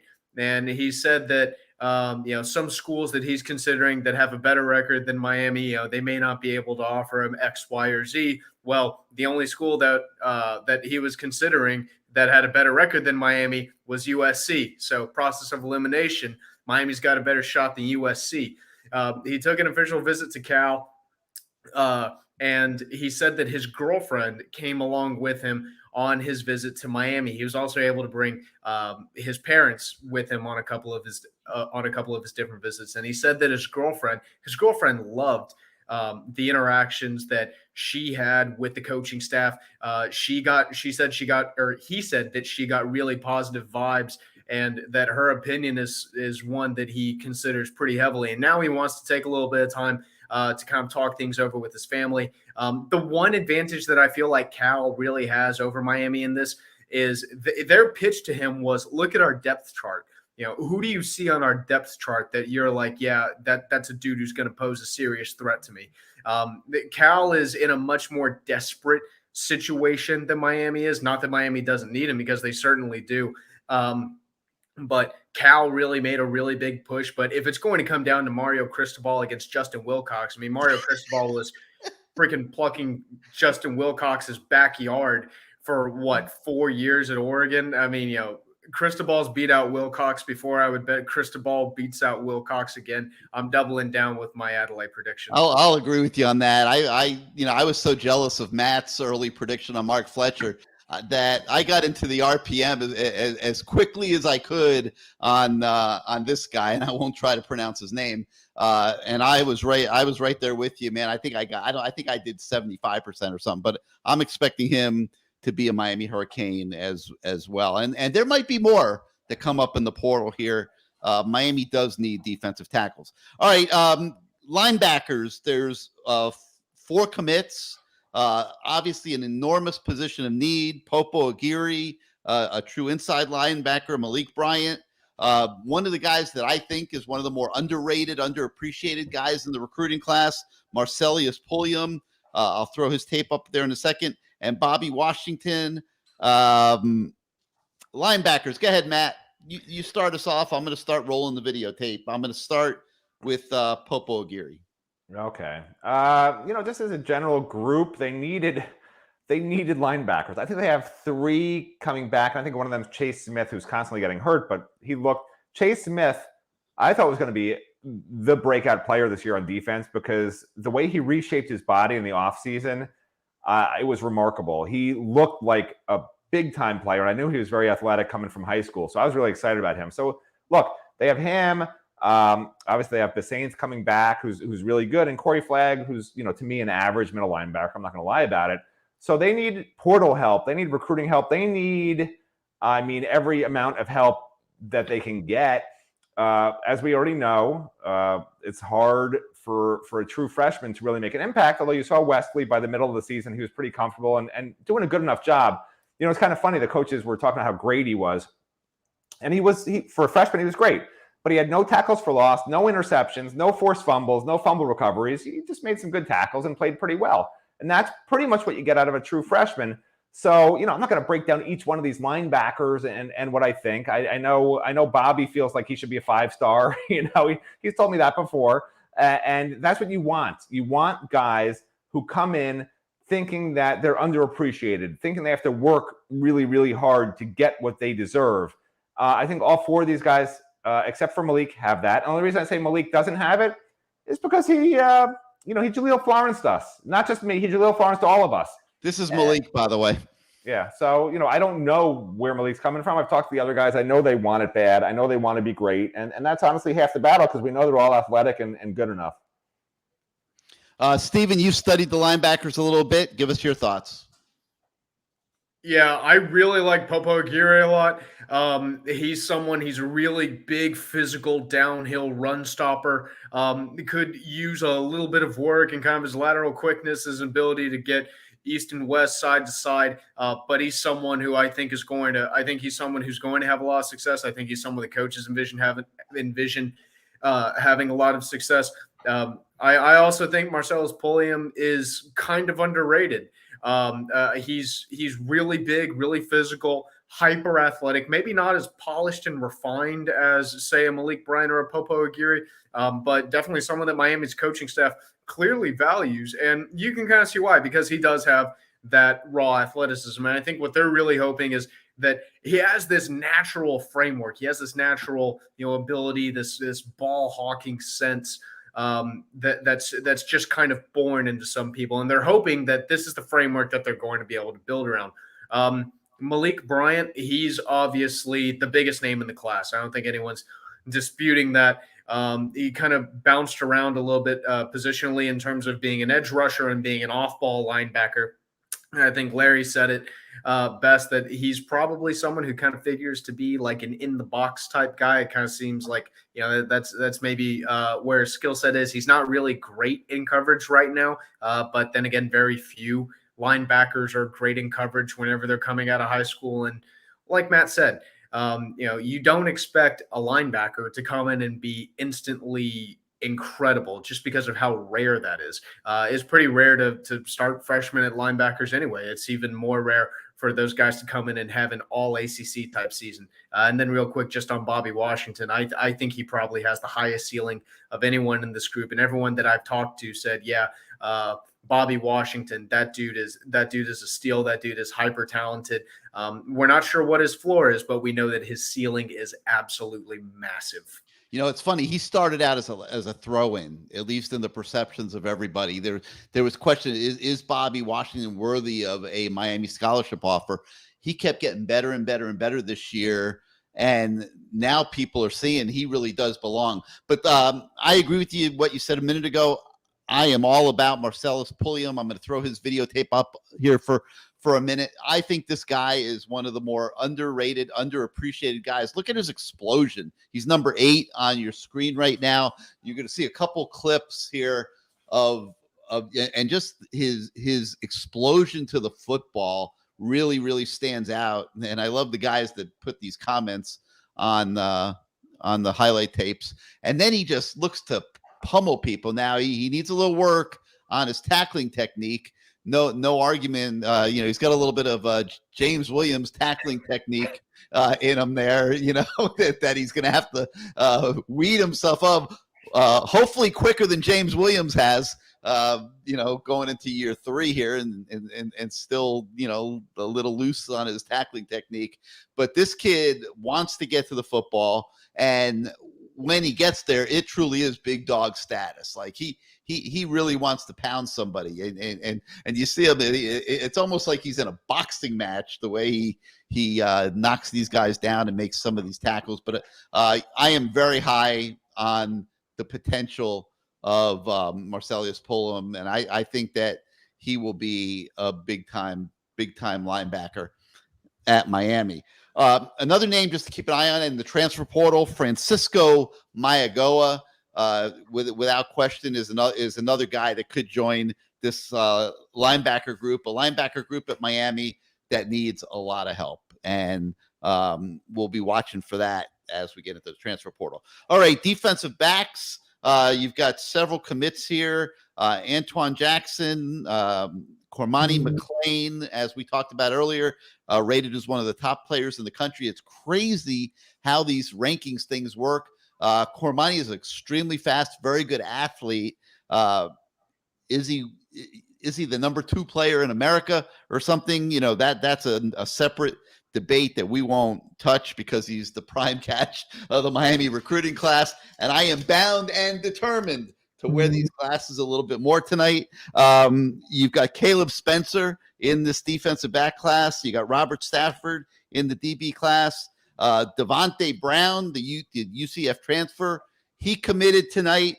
And hopefully that means that Damari Brown, his brother, the great prospect out of American Heritage, will be joining him in the recruiting class here on Wednesday. And then there's yet another one, Conrad Hussey at St. Thomas Aquinas, who Zuby's been trying to talk to for a week, and he just won't cooperate. So I guess we'll wait and see what he does on Wednesday. But unfortunately, we have not been able to give you guys a ton of coverage on Conrad Hussey, but he did visit Miami this weekend, and he is certainly on the radar at defensive back. Zuby, let me go to you. You've seen Damari quite a bit. Antoine, you've gotten relatively close with. Talk a little bit about what you see when you look at these defensive backs that are on the Miami commit list. Yeah, I love this group. I mean, I said this yesterday. I believe if I was a defensive back in the country, I feel like Miami would be, one of the schools I'd want to come to, because you saw the secondary besides, the safety position wasn't, the strongest. And then you're losing guys like DJ Ivey, Tyree Stevenson. So that position is wide open for, a guy to come in and take it. And from watching, some of the South Florida guys, first off, I'll start with Damari. I absolutely love Damari, his composure on the field. As a defensive back on an island, I feel like Damari's as cool as the other side of the pillow. I've never seen him flustered. He makes open field tackles. He's not, afraid to get his nose and lay a hit on somebody. And he's a very, very exceptional kid. Antoine, what I love about Antoine is, when he reclassified, people just assumed, or he thought people assumed he was just coming in because he wants to get in there early. He's telling me, hey, I want to come in and fight for, some playing time. And I just love that mindset. Robert Stafford, another guy that Miami got in that class, a former wide receiver, really good on special teams, returned a couple kicks back for touchdowns at his high school this year. And Caleb Spencer, kind of the guy that we don't really know about, but I've watched him tape on him. He's a missile, from that safety position. He'll come in the box, he'll lay down some hits. So I really love Caleb Spencer's upside and his, athleticism as well. So that secondary is really good. And obviously Cormani, I went up to Lakeland. I saw him practice. I didn't get to speak with him, which was, unfortunate. But Cormani, he's long, he's lengthy. I do think he's going to need to put on some weight to be super, super productive. But I love his raw talent at cornerback, a former wide receiver. That always helps a former wide receiver switching to DB. So this secondary was a really good, group of position of need that Miami needed this season. I feel like they've done some great jobs recruiting these guys. And that's Cormani we got up on the screen there. And, you guys can see the range, the speed. he has no problem, at least at the high school level, getting to the football. It'll be a little bit different in college. The ball gets from point A to point B a little bit quicker than it does over there in Lakeland right now in high school football games. But you could just see the raw ability, why people like him so much, and the athleticism that he has and the way he breaks on balls. And there's another one right there. And if he intercepts it, he's usually gone. He just plays at a different gear. So great pickup from Miami, obviously there. Matt, I know you have some work to do. Your thoughts on the defensive back position? Well, I always take the bigger picture view. Like I said, I don't really hone in on the specifics, because these players, they all are works in progress. Anybody can say he's the greatest because he runs fast and he's tall and he's got the frame to add weight. You don't know until they do it. I'm never a fan of saying he's a can't miss guy or he's going to start from day one, because it very rarely happens. And sometimes the 3-star is the guy who winds up being better. First of all, I already posted the Grinch is misunderstood. Okay. He had a very bad childhood. It wasn't his fault. All right. He tried to do good. He tried to do good at first. And then people started saying he was negative and he started to believe it. And he just got more and more negative as time went on. Okay. It wasn't the Grinch's fault. But anyway, here's the facts, okay? The thing you can definitely know is that right now there will be 7 defensive backs that are classified as freshmen on next year's roster. Probably will be 8, because I think Conrad Hussey will come to Miami instead of Penn State, because Manny versus Mario, I'm going to take Mario. All right, so we're going to say 8. That's a true 2 deep. A true 2 deep of the entire secondary that's all in the freshman class. So one thing you know is there's going to be a few of those guys that will be leaving at some point, okay? The returning guys, there's 6 returning, but really 4, because Brian Ballum was in the portal, is now back from the portal. I don't know what that means, but whatever. And then Malik Curtis just hasn't done much, and when he's been on the field, he's gotten torched, so he has work to do. So really, 4 defensive backs that have done anything and played any amount of reps are returning, and you're going to have 8 guys that are basically freshmen. That's a scary situation. So yeah, you need a Devontae Brown. And I'm not including, by the way, the transfers. I'm including guys coming back on Miami's roster. So you need a Devontae Brown, but you need more than just that. You lost your DJ Ivey, who fans love to hate. You lost Tyreek Stevenson, who was probably better than what fans gave him credit for. And it's a problem. It's a problem. And it's why, and we'll do another numbers feature once once the signing class is done, and maybe even wait until after there's some more clarity with the transfer portal. Which will happen, by January 15th or whenever that period ends.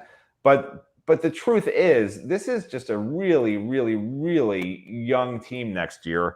The last time we looked at it, I think there was 35 or so qualified freshmen, and about just maybe 37 or 38 guys coming back. I mean, almost half the team, not including the portal right now, coming back is qualified as freshmen, which I can't ever remember.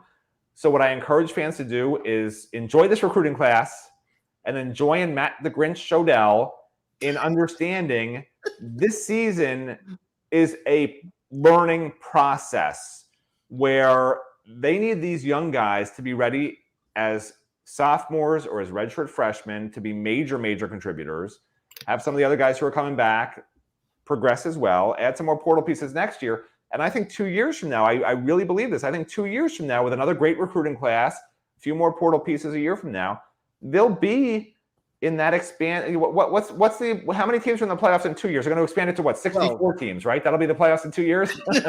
12. Listen, if it's 16 teams, whatever the hell it's going to be in 2 years, they'll be in it. I firmly 12. I firmly believe that. So that's the good news. All right, Matt, we're going to let you run. And what? Thank you. We're going to let you run and get some work done. Stephen Azubi and I are going to take this home with questions from everybody. So thank you for your input tonight, and be an interesting last 35 hours. All right, Matt Shodell, everybody. Wait, let me get this comment off the screen. All right. It is now 10:13. Okay.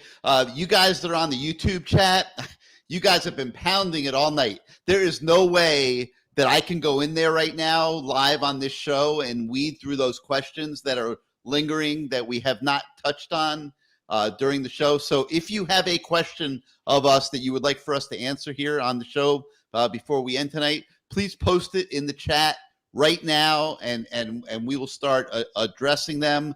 Guys, just finishing up the defensive back conversation. Another guy that I am incredibly high on is Robert Stafford. And, this is another under the radar guy. I'm going to throw his highlights up there while we talk about him, that I think is going to outperform his ranking. I think he is going to be an exceptional cornerback prospect at Miami. They play him both ways. They play him as a receiver and as a defensive back, obviously at Melbourne O'Galley High School. And but he's going to be a DB at Miami.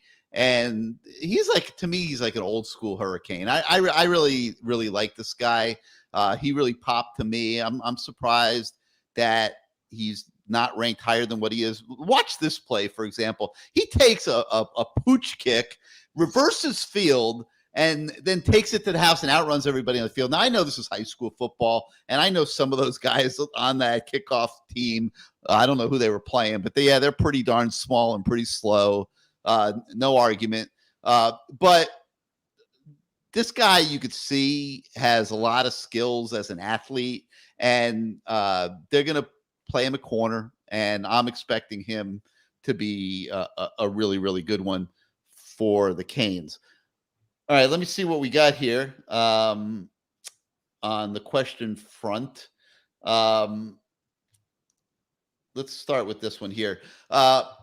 What are the chances that Connor Lew comes back? And guys, I think that's an interesting one. Steven, this one has your name written all over it. You have been trying to reach Connor Lew for 2 days to ask that very, very question. And I don't believe, unless there's something's happened since you last updated me on this, that he has answered the call. So does Miami get Connor Lew back into this class? Try is the key word, Gary. And as we're doing this, I'm digging into my phone to pull up my text conversation with Connor Lew. So after he reaffirmed that he was not looking to leave Miami, he went dark on me for a couple of days. Then last week, asked him about his visit asked him, what his interest was in Auburn, and kind of what his thought process was behind taking a visit to Auburn. And he said he was just doing his due diligence. Then after that, this was right before he flipped, by the way. I tried asking him if he'd be willing to talk about his Auburn visit, how it went, and some things just along those lines. He said, "I'm not doing interviews with anyone right now. Thank you." And ever since then, been completely dark. Mum's been the word out of him. Haven't heard a thing. This feels like I would place a pretty large bet that he is not coming back to Miami, because I've been trying to reach this guy for a couple of days to ask him what his chances are, to effectively try to find out what his chances are of flipping back to Miami. And he is being dead silent on this. So I fully expect him to sign with Auburn. I fully expect Miami's coaches to keep trying to push right up until the 11th, or right through the 11th hour, I should say, because this is a kid who was very clearly very highly valued by this coaching staff, by Cristobal, by Alex Mirabal, and one of the guys who was kind of leading the way, so to speak, for this 2023 class and for this 2023 offensive line. But I think all signs point to this kid is going to Auburn. He will not be a Cane. This one really baffled me. He's a pure center, okay? And look at what they've recruited around the center position. Why would Connor Lew not want to come to Miami and be the center for the next 3 years on this offensive line? It's just really, really, really baffling to me. All right, Scott Kurtzman here, guys. And Stephen, I'm gonna let you take this one too. He wants to know the status of Adelaide. He's hearing that he's crystal balled to Michigan State. I mean, the first thing I'm going to say is these crystal balls bounce all over the place. The thing that I've noticed is there's a lot of flipping and flopping and changing and all that, and that's not in the spirit of predictions. Steven, you've spoken to him. We don't crystal ball here. We RPM. We RPM here, no doubt. But you've spoken to him. I mean, did you get the impression that he's going to Michigan State?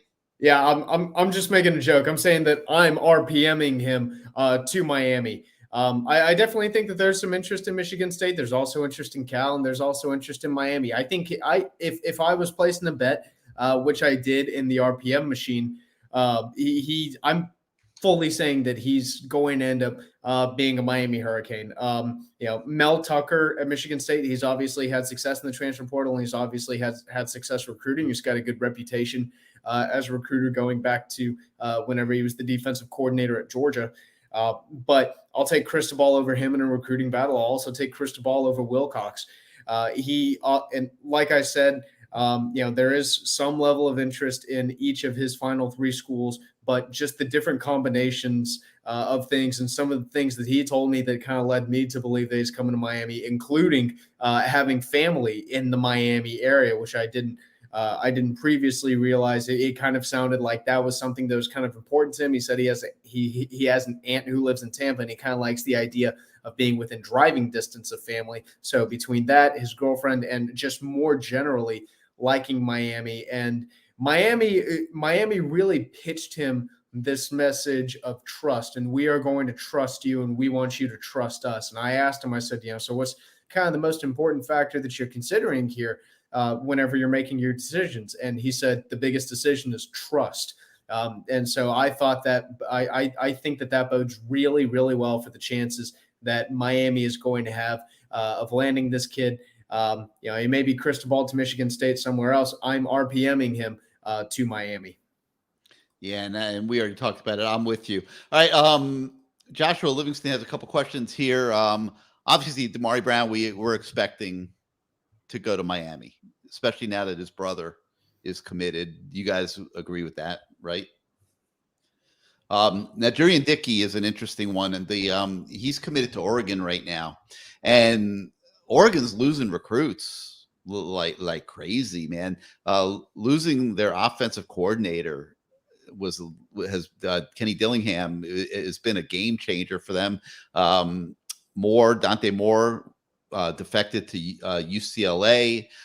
There's speculation on other guys defecting, and Dickey is one of them. Now, Miami recruited him quite a bit for a while there, and then kind of let it go. I don't know that I see him coming to Miami at this point. I would think if he defects from Oregon, probably stays on the West Coast. So unless you guys have a different opinion there, we'll move on from that one. Trying to understand this question. I got to put it on the screen so I can read it. Do we know that if you enter the portal and the team that you're on has a bowl game, can you play in that bowl game if you're in the portal? I think the answer to that would be a big negative on that one. Percentages on Damari Brown. I'm going to say 90%. I'm going to go out on a limb. I'm going to say 65% on Conrad Hussey-Azubi. You take a stab at that one. Yeah, I'm going almost 99% with his brother Devontae Brown committing tonight too. I feel like that was the piece that's kind of just going to push that into motion with Damari Brown. With Conrad Hussey, it's actually interesting. So today when I was going through trying to find his number on my phone, I pulled up an old video of when I interviewed him in August during the Broward County Media Day, and I just watched back the video. And when I brought up the idea of him playing for Miami and Ray recruiting him, this was back in August, like I said, his face kind of lit up, and he was like, "Man, it'd be legendary if we could get all the top talents to stay home."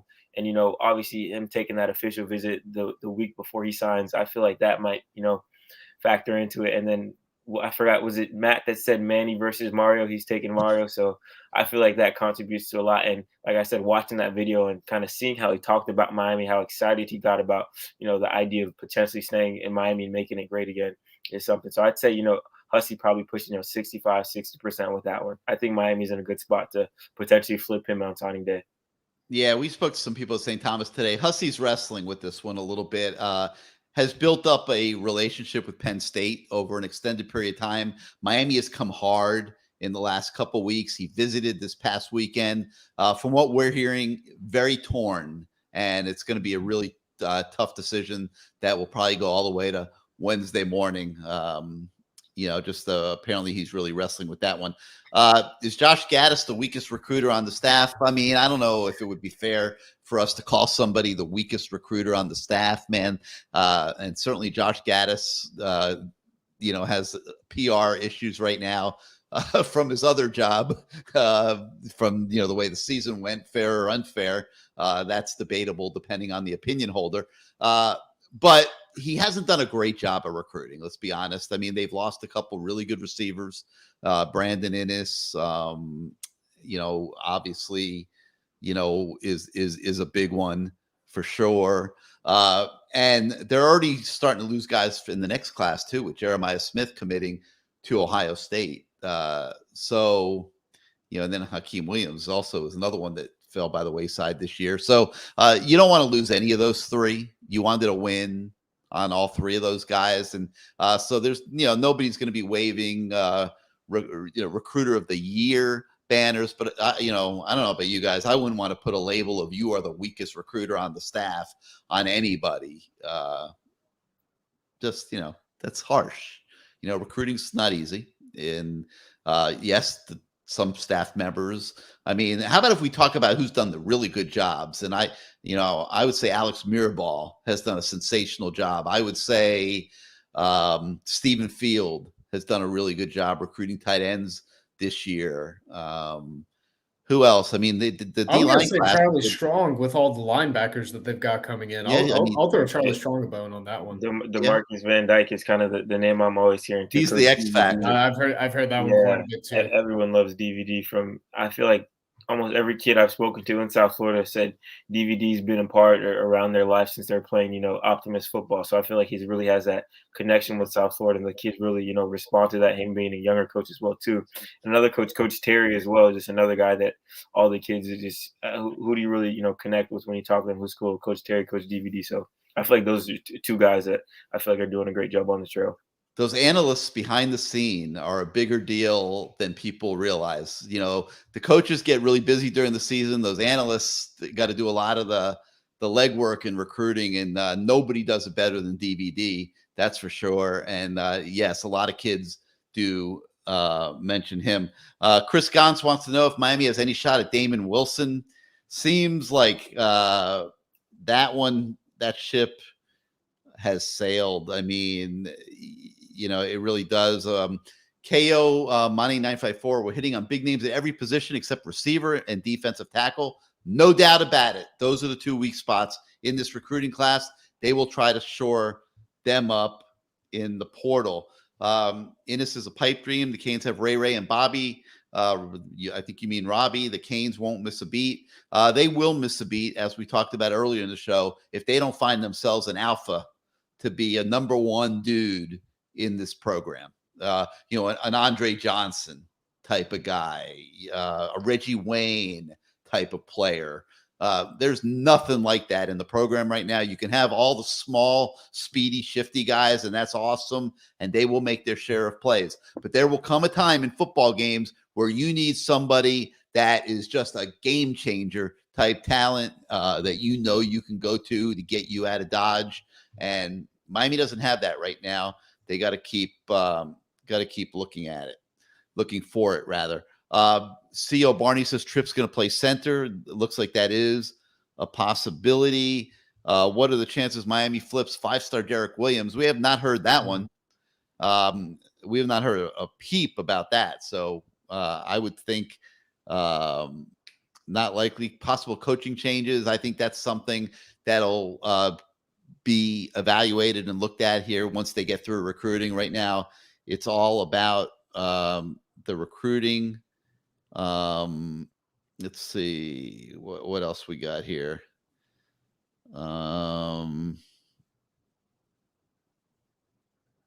Keyshawn, the defensive tackle at North Carolina, don't really have much to add there. I don't think, I'm sure you guys don't either. Let's see. Can Miami land Travis Hunter? Yeah, there's no shot in that. That's like asking if they can land Shadur Sanders too. Yeah, you might as well. Jeez. Can they land the trifecta of Brown, Fletcher, and Ennis? We feel really good about Brown. How is Azubi? You've been around Heritage. How is Brandon Ennis passing on this? Like his teammates come in, great recruiting class. If he joined this class, Stephen, you've crunched the numbers. If Brandon Ennis comes into this class now with Damari Brown and Conrad Hussey, they might get past Alabama in the recruiting ranking. They might get past Georgia. Alabama's probably a little bit of a long shot at this point, but they can challenge Georgia for the number 2 spot. Just in terms of kind of the value and the way that On3 assigns value to each recruit and how they formulate the recruiting rankings. Because right now it's really starting to get to the point where it's, Alabama way at the top, Georgia kind of beneath them, and then like a decent gap between Miami and everybody else. It's like Miami, Texas, Ohio State, Notre Dame, and LSU are all within like a few like hundredths of a point of each other or something like that. Ennis definitely does feel like a little bit of a pipe dream, but if they landed him, I mean, shoot, all of a sudden you're looking at challenging Georgia for the number 2 recruiting class. Yeah, no doubt about it. How many spots are left in the class? As many as they need, okay? Because they will cut whatever they need to hit the 85 number after they are done with recruiting. They're not going to purposely take guys that can't play to create that situation for themselves. But this roster needs a lot of help. And if they can get great players, they're going to take them. Okay. And they're going to worry about the number after spring practice. Guys that aren't really in the picture will be called for meetings and be told, hey, you really need to go somewhere else. We saw it last year. 21 guys left the program. I think we're already at 24, 25. I stopped counting. But there are several more that could join the fray.